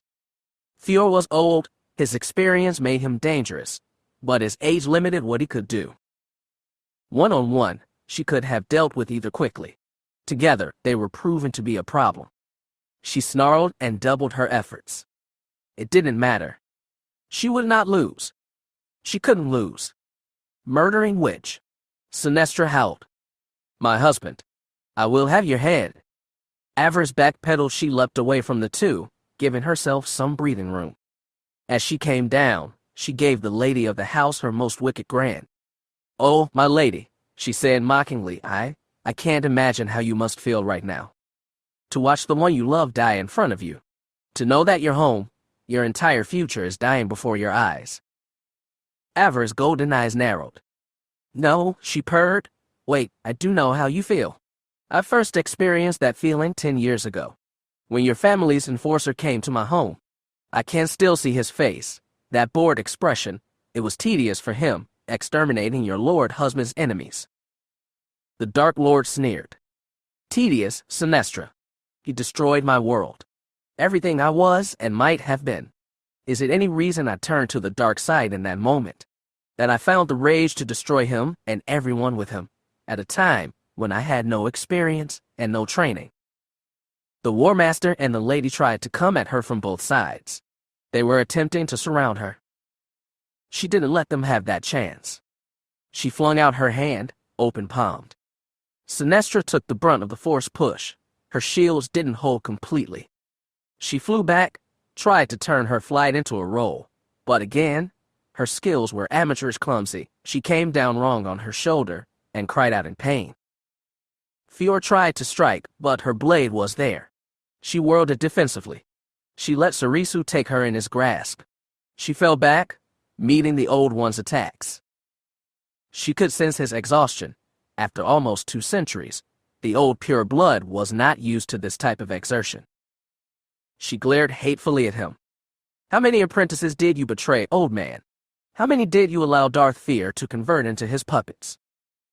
I served my house, girl, he spat back. My oath was to serve the son, as much as it was to serve the father, my friend. A friend that the son and his wife murdered, she reminded him. My friend had grown tired, drifted towards weakness. New blood was needed to preserve the house. Exactly, she hissed, parrying a decent overhead strike. And the son had started down the same path as his father.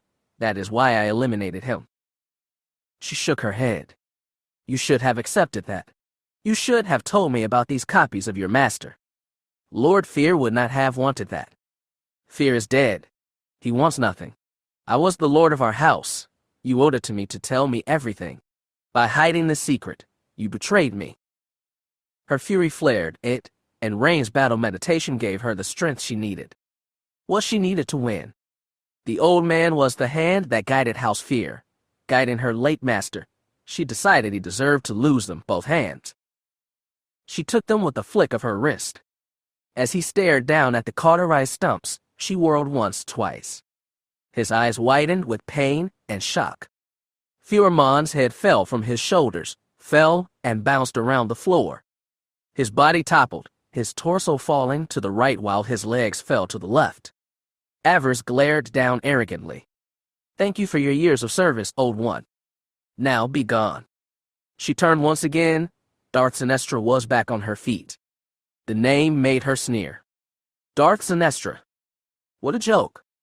Acina had been a fool naming her such. Sinestra regained her feet, clearing favor in her left shoulder, even as she dropped into a fighting stance. She glared at her rival. You won't be able to do it, the lady spat. A gutter rat like you will never rule the Empire. We will see, Avi smirked. Now, before you end, you are going to tell me. How many more Fear copies are running around this place? Sinestra glared and raised her blade. Tell me what I want to know. The Dark Lord roared. You are no match for me. For Fear, Sinestra shouted, charging her husband's former student. Avaryss was in no mood to play. She was tired of this game, this comedy of lightsabers. No more. She caught her in a forced grip and lifted her in the air. Sinestra had no defense. She tore through the older woman's shields easily. The lady of House Fear gasped for breath, suspended a meter above the ground. The Dark Lord clenched her hand, drawing deeper on the force, and crushing the other woman. Sinestra cried out. In that moment, Avaryss remembered her first few days as a member of House Fear. Back then, she had been less than nothing. The realization that Fear had manipulated her from day one had shattered her confidence. It had taken months to build it back. During those troubled times, Fear had treated her as a common servant. She had served as his cupbearer for the first month, standing by while her master regaled his friends with the tale of his victory over her, how he had manipulated her into becoming his student. Most of her master's allies had applauded his cunning. They saw her as a fitting prize for such a brilliant and powerful Sith. Only Sinestra had not approved. In fact, she attacked his choice whenever she could. Sinestra had thought her husband a fool for bringing her in. To the lady of the house, Avaryss had been astray. Some pet her husband had brought home, one that she found beneath her notice. Well, the Dark Lord thought, I'm not beneath her notice now, am I? Sinestra writhed in the air, trying to free herself. Avi sneered, enjoying her struggles. I say again, she repeated, how many more copies are here? Again, her late master's wife said nothing. Avi was surprised at the resistance the woman showed. She could not hope to oppose her enemy. Her powers too weak for that. At that moment, she only sought to block her, deny her what she needed to know. Her force shields were pathetic, almost as pathetic as Beale had been in the end. Several taunts came to mind, but in the end, she realized they were pointless and a waste of time. Avaryss shook her head. Never mind, she thought. I'll find out for myself. She tightened her grip, her hand curling into a tight fist.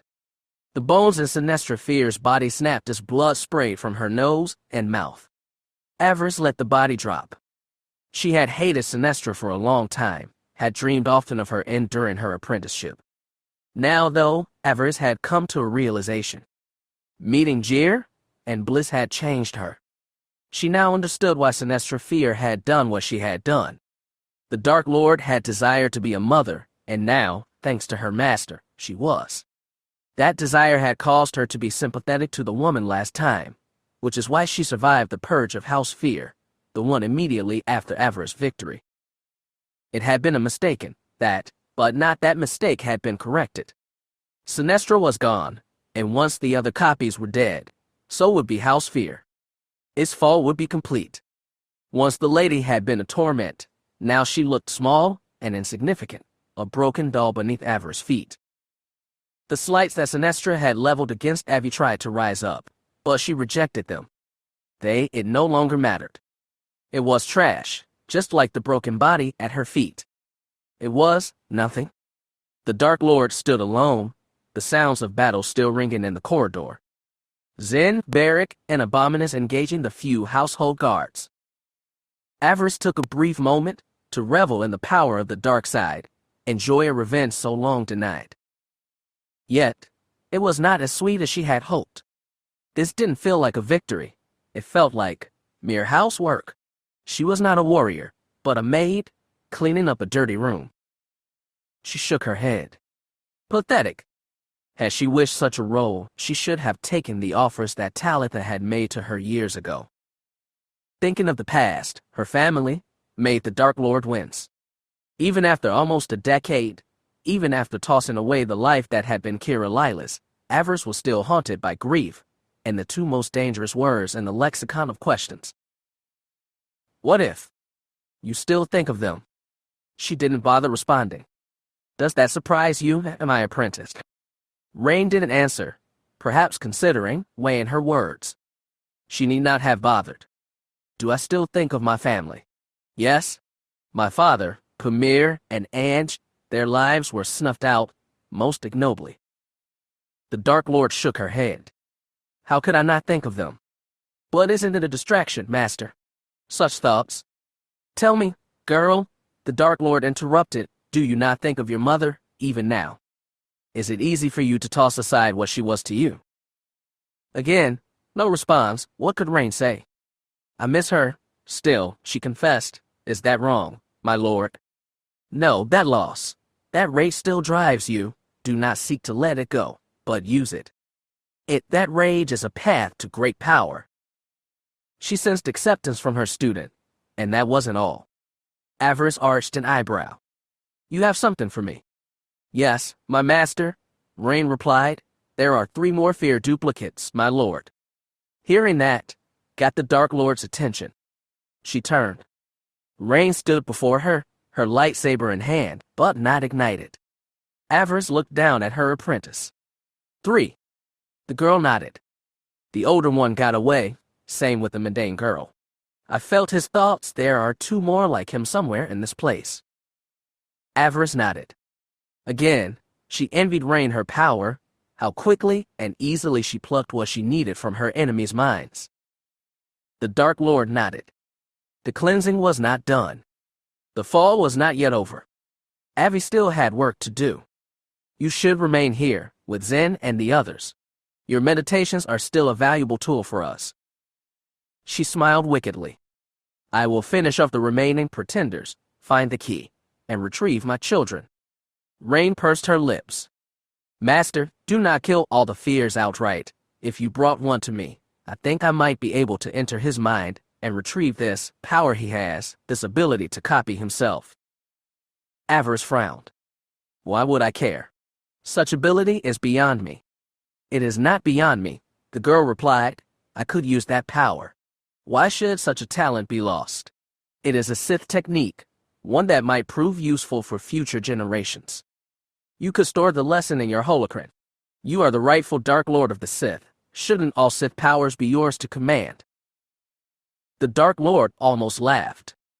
Despite the flattery, and all the, it should be yours, assurances, she could see through her student's facade. You crave this power for yourself. The girl paused. Don't seek to lie, or try to butter me up. Speak plainly, please. Rain frowned. I do, she confessed. Why shouldn't I possess it? It will make me that more valuable to you and to the Sith. There are other ways to make copies of yourself, Avi assured her, the doppelganger spell. For example, if I possessed the right materials, I could create a double from the dark side alone.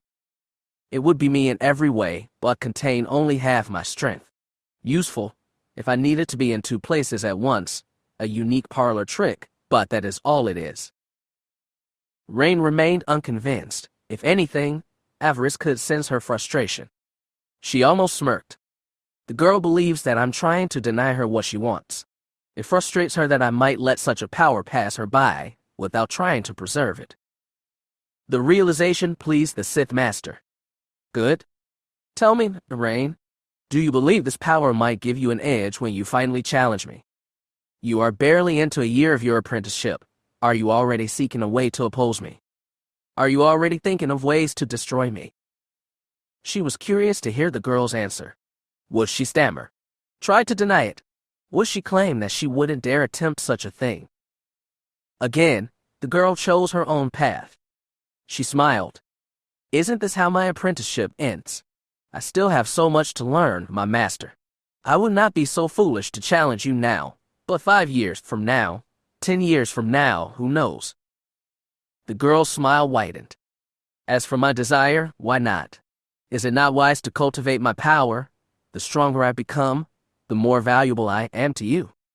The more that I can do, the better I can serve you, aid you in your quest to seize the Empire. Again, Avaryss was pleased. Rain wasn't denying her ambitions, but was honest enough to admit that she was, at least, considering how their relationship would end. Rain understood that if she wished to be the master, she would have to seize that title when the time came. She accepted both the risk and the responsibility of being her master's student, just as Avaryss had accepted the dangers and responsibility of being her master and teacher. It was good that they could be honest with each other. Honesty should be rewarded, should it not? I will try to preserve one of the fears, she said. I promise nothing, but I will seek to leave enough so that you may claim this power for us. Rain beamed. Thank you, my lord. Avaryss nodded. The girl was pleased, but yet, again, she sensed disquiet in her student. Master, these children of yours. I've already told you my reasons for wanting them, Rain.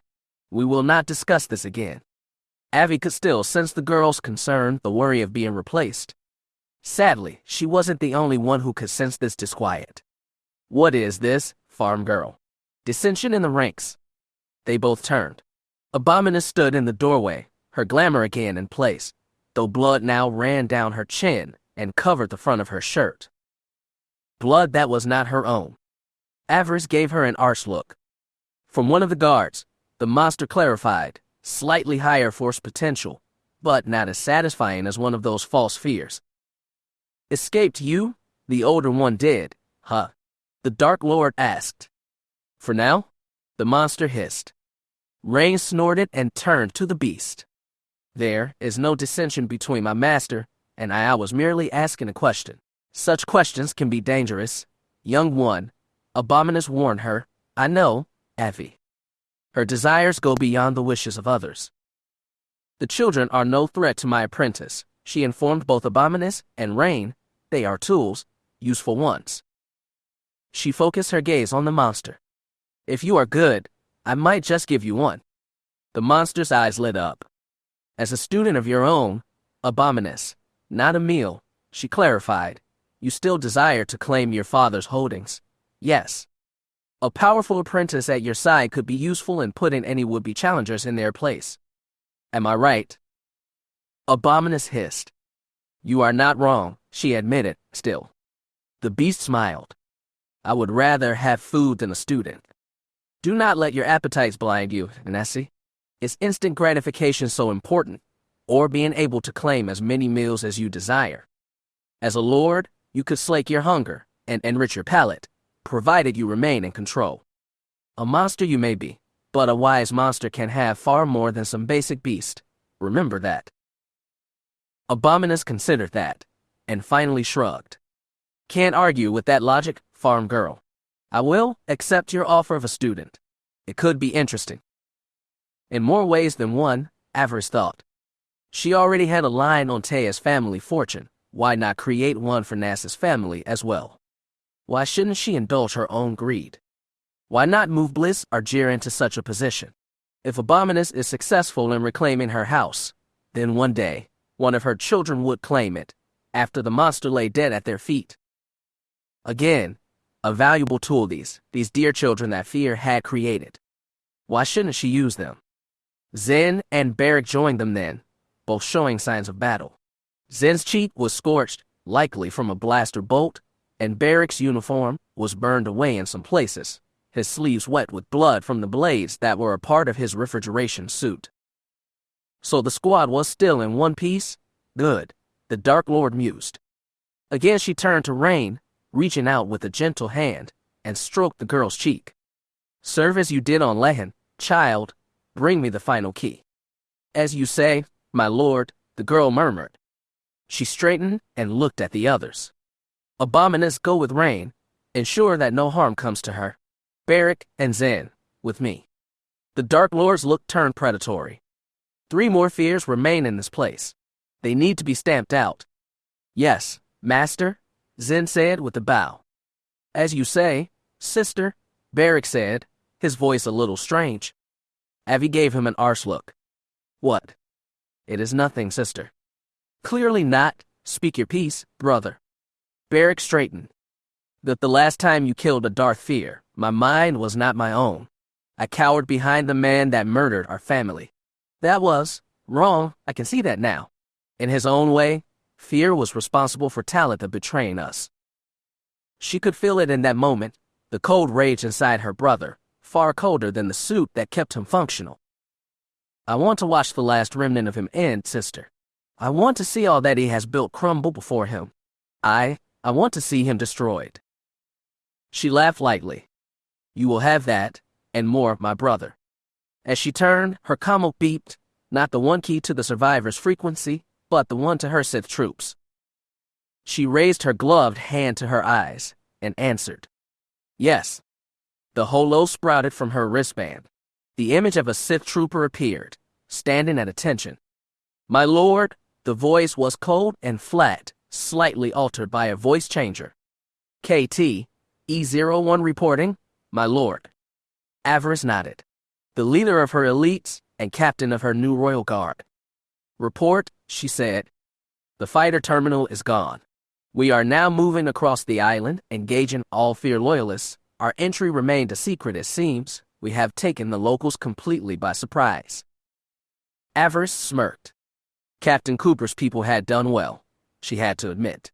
She still hated the man for some reason, but he did do good work. Continue to engage the enemy, she ordered, and monitor transmissions. Target 1, Darth Fear is still loose. Do not allow him to reach a ship. If you detect any signals suggesting such, contact me, and then intervene. He must not be allowed to escape. None of him, she thought. She didn't bother telling the elite commander of the copies. There was no need. The Nell Trooper elites wouldn't care anyway. They would do as they were programmed and trained. They would kill their target. We have detected Republic transmissions as well, the trooper added. Shall we engage? No, those should be considered friendly for now. Avoid detection if you can, if any do approach you. You are here at the request of Major Forn, who sends his regards. As you say, the trooper answered. The trooper didn't end the transmission. It paused for a moment. Is there a problem? Avaryss asked. No, my lord. We just picked up another transmission. Known Jedi Jazz Darbin is on the surface. Yes, so. Again a pause. Trooper. It is nothing, my lord. KT, E01 out. The transmission ended. Avaryss stared at where the hologram had been. What was that about? She realized the others were still watching her. She knew it unwise to show any weakness before them. You have your duties. See to them, she ordered, and turned to head down the nearest corridor. Zen and Beric stepped behind her. Avaryss frowned. She could sense her children nearby. It felt like they were unconscious or asleep. That would make it easier to track them, yet the danger was not past, not yet. She still had 3 false Darth fears to hunt. A dangerous prey to be sure. She had caught the first one unaware. The remaining 3 would not go down as easy, she suspected. Again, good. This whole affair still felt like house cleaning. She was getting no real charge from the destruction of House Fear. Maybe his 3 doubles could change all that. She reached out with the force, and sensed that something more was going on, or perhaps coming up. She let that sensation guide her. Perhaps there was more going on than merely the fall of her enemies. Perhaps with that fall, a rising would begin. Her rising. She smiled wickedly. Of course, first thing was first. The children, and the last 3 copies of her former master. She would not hesitate. Not this time. Fear had ruled long enough, both his house, and over the minds and wills of his duplicates, his failed apprentices. Now that was done, she would deal with them, and free herself at long last from her dead master. She was not worried, her time had come. The dark side would prevail. And in the end, she would as well. Chapter 60. They found the first Fear duplicate as they entered the estate's main living quarters. Avaryss had gone room to room like a tucano on the hunt. She could sense the faint echoing sensation she had felt on the Academy world. It was not as strong as it had been there, but it did call out to her like a beacon, 2 beacons, in fact. As she and her party turned a corner, she almost stepped through the doorway without thought. So intent was she on finding her children and her prey. The force screamed out, stopping her in her tracks. She paused, took a step back, and then gestured to the door, and began to open, but ever so slowly. Through the force, Avaryss noticed the tripwire, the design to pull taut with the opening of the door, and the small frag mine connected to it. The Dark Lord frowned. Even now she remembered the frag mine back on an Shada. She could still remember the hot metal shredding her arm and leg. This time, she was more cautious. She reached out with the force and tore the leads that controlled the bomb's detonation sequence. After that, she opened the door without fear. It was there that she saw him, another Darth Fear, waiting for her. She smiled wickedly. This was the one that ran from them in the main hall. She saw no sign of Sin Fear, but that didn't mean that the girl was not around. Only the thing wearing her father's face was there, and why not? Sin, with all her cunning, was still merely a mundane. This creature could at least use the force, seemed ready to, at least try, and make a fight out of it. Avaryss had to give him credit. He stood before them with his blade raised, 2 Sith troopers at his back. She wasn't worried. If anything, she was looking forward to the exercise. I knew you would come here, girl. The false fear spat at her. I knew you would sense the boy and girl and come running. He sneered at her and her companions. A dark Jedi and a failed Moff. How curious your choice of companions always was, my child. She glared at him. Fear had often used that term. He had tried to endear himself to her. Tried to get her to accept her suffering as a form of caring, that he was more her father than Ender Lilos had been. At least, that is what she had thought. Now, she knew better. His words had been a trap, just as her training had been, to get her to lower her guard, and thereby be eased into her role as Sin Fear's host body. He had wanted her to be his daughter, but not herself. He had wanted her to be Sin. He had failed. Do not use that term again, or I will have your tongue, imposter. But, wait, scratch that. Use it all you want, you won't be alive long enough to miss your tongue, even if you wished. The fear thing laughed. Speaking of wishes, you don't wish to know how we came into being, he asked. You are not even going to try and claim my powers for your own. I don't need to ask, she thought. Rain is more than capable of plucking anything of use from your mind, provided there is enough left to actually do any plucking. Now, she laughed. It is you that should be asking questions, she mocked, like, how many pieces am I going to be in the next few moments? Or, how about, why won't she just let me die? Why must I suffer so? If the fear creature was intimidated, he didn't show it. He continued to flash her late master's cocky grin. My only question is, why? Why do you even care about them? These rats are master created and secret. What are these to you but yet another distraction? Aren't they just another way to block you from what you are really after? They are mine, she reminded him, my own flesh and blood, made through science, perhaps, but still mine. She gave him a wicked smile. I will have them one way or another, and your head, of course. If the double was intimidated, he didn't show it. He never lost that cocky look. He seemed to think he had some advantage over her. Your blood, that is true, but have asked yourself, who else contributed to their creation? You might not be so quick to claim them if you knew everything about their origin. Avaryss waved her hand dismissively. Why should I care what donor was used to make them? He is not here, is he? I, however, am, and I will not leave them in the care of a pack of failed body doubles and traitors. People who should have known their place and stayed loyal to me. The fear lookalike frowned. It is our right to claim the house as ours. We serve House Fear loyally, gave up all that we once were to serve our master. So you think he owes you because he stole everything you were? Avaryss shook her head. That was not Lord Fear's way. I know. I spent enough time learning at his feet. And we have walked in his shoes. We have spoken in his voice and given orders to his servants. We wielded great power in his name. Far more than you ever would have. He shook his head. You look down on us, but you would have been a replacement for his daughter. Her mind and will would have supplanted yours. You would have been nothing, never a true lord, but simply a plaything, something to make Fear think he has served his child and gave her a future. And yet, here I stand, master of all that was his and mine. Her smile turned ugly into a hungry sneer. Enough talk, creature. It is time to be rid of you and the rest of your foul brood. You may have had potential once, but you allowed Fear to turn you into mockeries, false Sith, with no real place within our order. And you seek to take the last of his trophies? Fear responded, these children were never meant for you, only to be changed as we were, changed and made into extensions of the true House Fear. He took a step forward. Avaryss brought up her blade, but he didn't charge in. He grinned wickedly.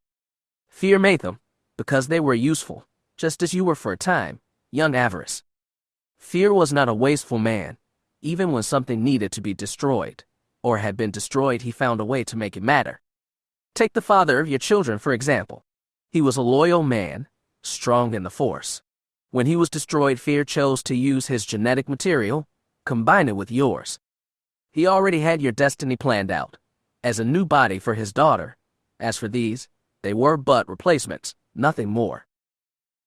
He must have been something special, Avaryss mused, this man who Fear thought worthy to combine his blood with mine. Perhaps, the Fear thing nodded, perhaps not. You were nothing special.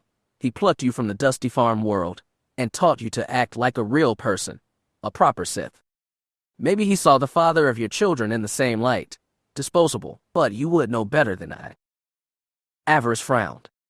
Meaning, he answered, that you should know more about the man than I. After all, you killed him. He was the enforcer that was sent to Ordana, that purged your mundane waste of a family.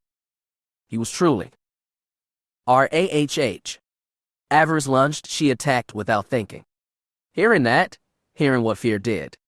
He. No. Knew. The Fear creature raised its hand, trying to pin her in a stasis field, much as the real Fear had done so many times. She fought against it, could feel it, the power, sapping her strength, trying to trap her muscles. She didn't freeze, but she was slowed.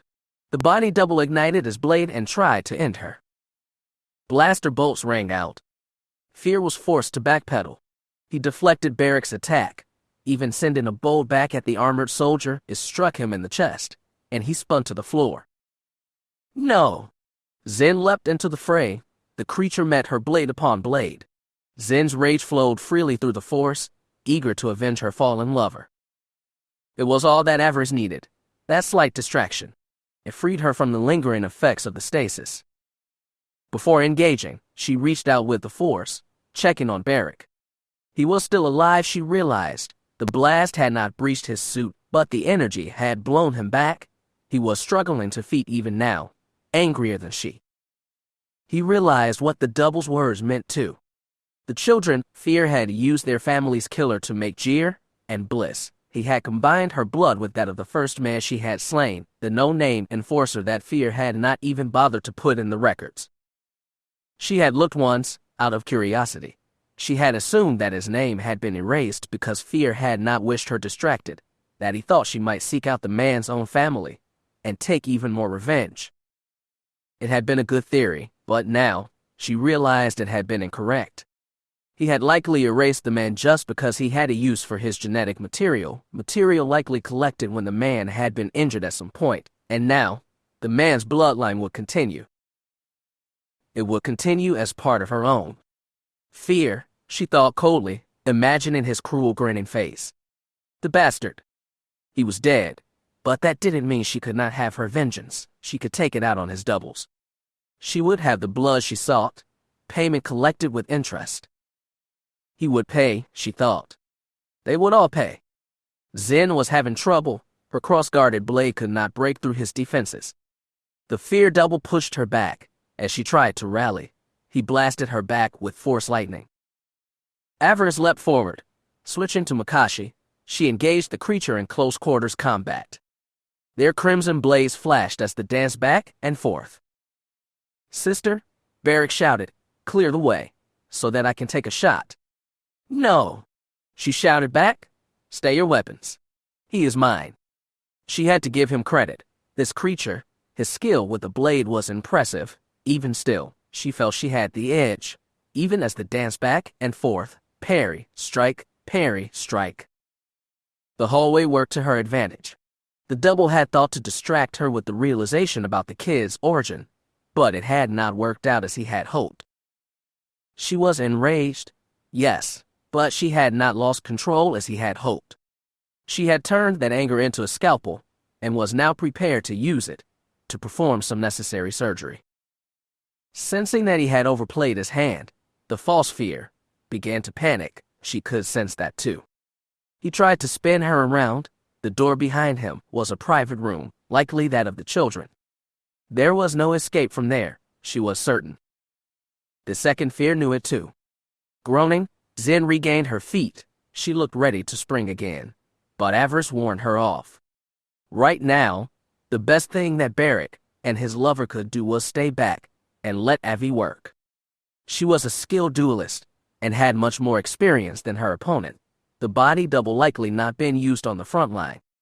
He was powerful, but had relied on the Fear name to intimidate his enemies before this.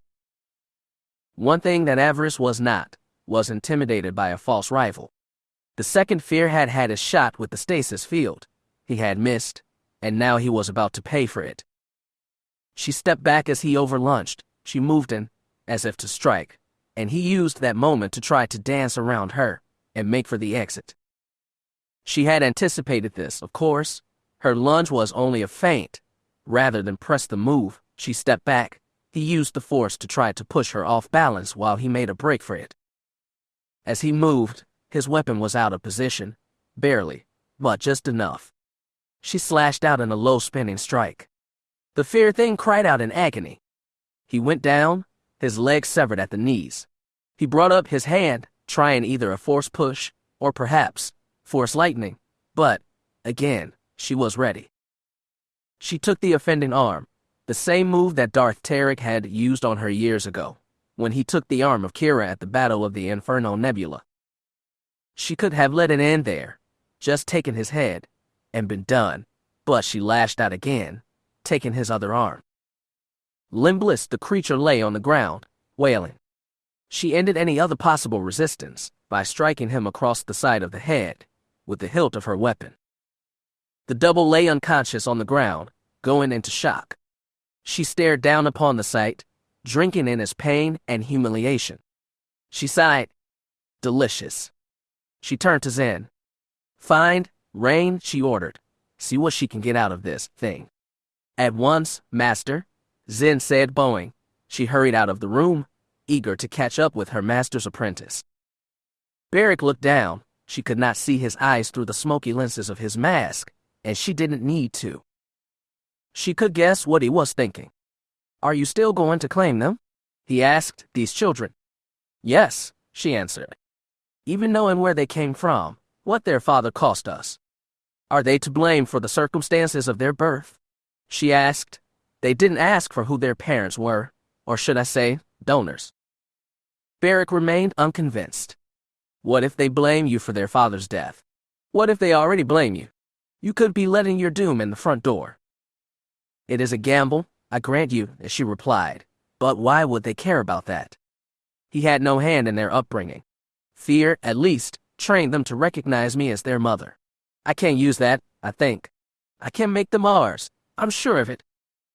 Her brother looked unconvinced, his posture like a spring ready to snap back. "I will be watching them, sister.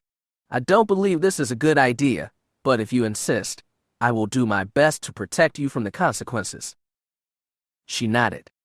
She could live with that, yes? She wasted no more words. She reached out with the force and pushed open the door to the children's chamber. She found them both asleep, or in stasis, perhaps, laying in beds on opposite sides of each other. She went to the girl first. Bliss lay flat on her back, laying face up. Avaryss reached out with the force, touching the young girl's mind, even as she reached out with her hand, stroking the girl's cheek. Much as Maya Lillis had done when Kira had been a little girl, waking her child from sleep. "Wake up, little one," she whispered into the force. "Wake up." The girl's eyes fluttered and focused on Avaryss. She blinked. You came for us," she murmured. Avi nodded. "I told you I would, didn't I?" The girl sat up quickly. Avi tried to back away, fearful for a moment. She didn't need to be. The girl threw her arms around her embracing her tightly. The Dark Lord didn't know what to say. "Mom," the girl whimpered into her shoulder, "Mommy." Avaryss felt the girl's emotions. Her brother had said she had wished that Avaryss would come for them over the years of their isolation, now that she had. The Dark Lord was almost overwhelmed by a sense of love and contentment, a little girl's desire to hold the one she saw as her parent. Avaryss returned the hug. How could she not? Her eyes stung for some reason. She was not used to sensing such raw, positive emotion. On some level, she had granted this girl's greatest wish. The mother she had sought all her life was here. Avi blinked, feeling a tear run down her face. Why am I crying, she thought. Because Bliss was hers. Part of her without any strings attached. The girl simply wanted to be held by her mother. She wanted to be loved as a daughter. Is this how it will feel when Finn and I have children? She wondered. No, she suspected that would be much stronger. To create a life, to feel it growing inside her. She wanted that. Desired that? Yet, even that might prove distracting. She had a plan after all. Would this be the sacrifice of that plan? She heard an exaggerated yawn. Behind her, Jir was now awake too.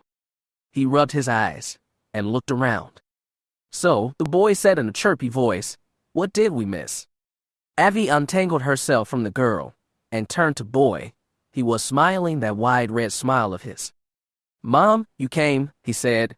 "Well, if you are here, then Grandpa Fear must be dead." He giggled. "A shame that I slept through the fun.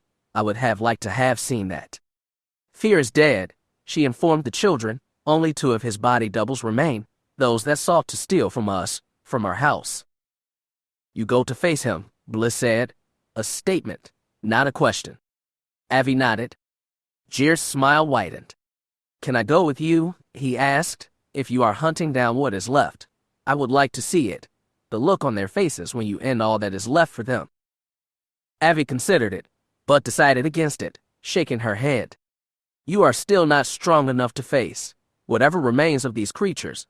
They are mostly my former master, and dangerous." "Can we come when you leave? Will you take us with you this time, Mom?" Bliss asked hopefully. You won't leave us?" Again, the Dark Lord nodded. "You are coming with us." "Yes." The girl looked like she wanted to squeal with delight.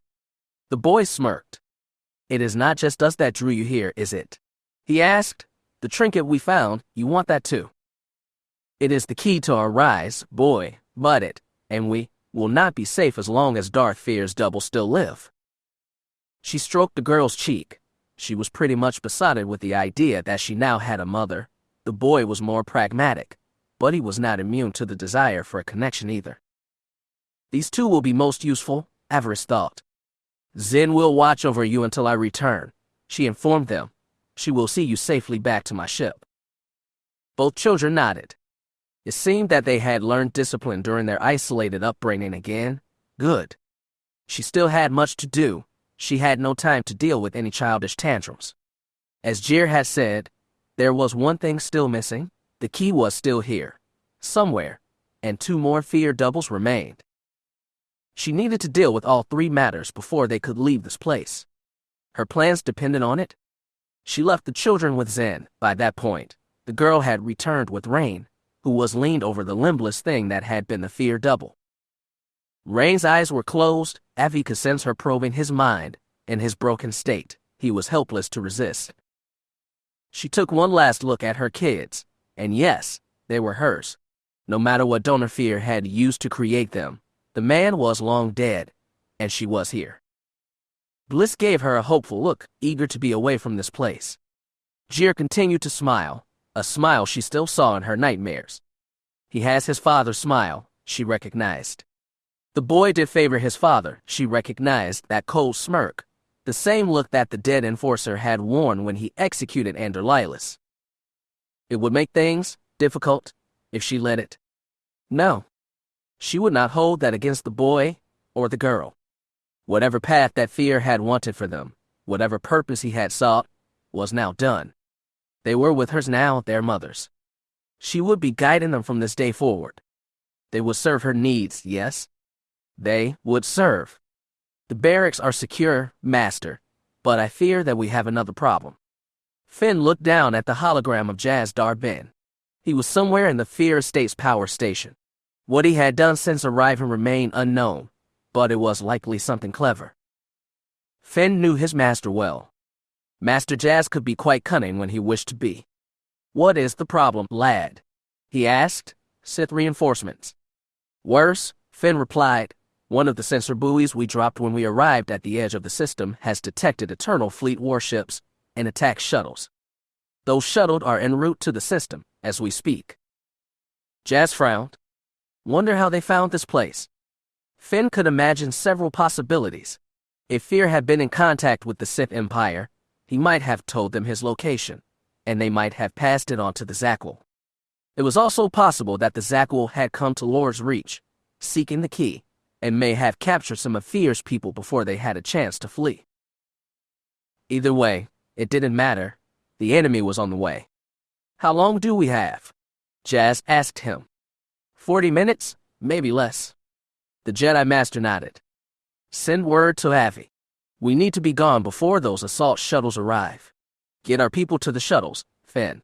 I will send word when the power systems here have been disabled, to make sure that the defenses don't cause us any problems. Should I join you? He asked. You could use my help. No, you're right where you need to be, lad, and so am I. Jaz smiled. I've always been here, and that is fine. Finn's brow furrowed. Master. It is nothing, Finn. Go to Chris and get our people moving. I'll catch up. Yes, Master. I will also send word to Avi. Tell her to finish up quick and get out of there. Do that, Jaz said. Oh, and Finn. Yes, Master? Remember what we discussed, what must happen when we have all 5 of these keys that Avaryss told us about. Finn nodded. Master Jaz wanted to believe that Avi was telling the truth about her desires, so did Finn. But the young Jedi's brow furrowed. They had prepared for treachery on Avi's part. He didn't want to think her capable of that, not after everything that had happened and what he and Avi had become. But even he recognized the need for caution. Once she had everything she wanted, who was to say that their alliance would not become an inconvenience? If so, the survivors would be ready. Everything is set, Master, he promised. I will send word to Mox and True. They are ready to play their part. Jaz nodded. I hope that we are just being overcautious, but still, it is better to be safe than sorry. Finn nodded in agreement. He feared that the Avi might see this as a betrayal, but if she remained true to her world, then it wouldn't matter. True Halcyon and her Bothan co-pilot were old friends and former Padawan Pack members as well. They had aided them during the Battle of the Inferno Nebula. They would be of great value once again. Everything will be ready, Master. I promise.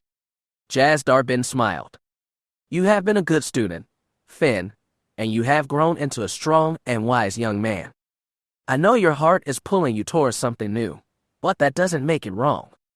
You can be so much more than a Jedi Knight. You can help reshape Avi's life and the future she wants to build. I hope so, Master. He looked down in a puddle at his feet.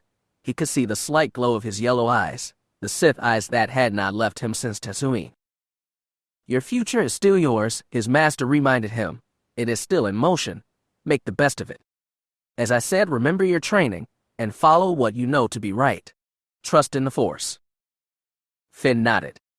As he looked down at the hologram, he couldn't help but feel a sense of the bittersweet. Jaz Darbin had been more than a teacher to him. Though he had been born in the Corellian Enclave, he had been turned over to the Jedi Temple at a young age after a Sith attack nearly destroyed the Jedi communities on his home world. After the fall of the temple, Master Jaz had taken him in, trained him well. He had understood the anger in Finn and helped him deal with it. Finn saw him more than a simple teacher. He looked at Jaz Darbin as a father. He hoped that his master looked upon him as a son that would never let him down. See you back at the base, Master, he said. I will see you then, lad. May the Force be with you, Finn Shadowstone. And with you, Jaz Darbin. And with you.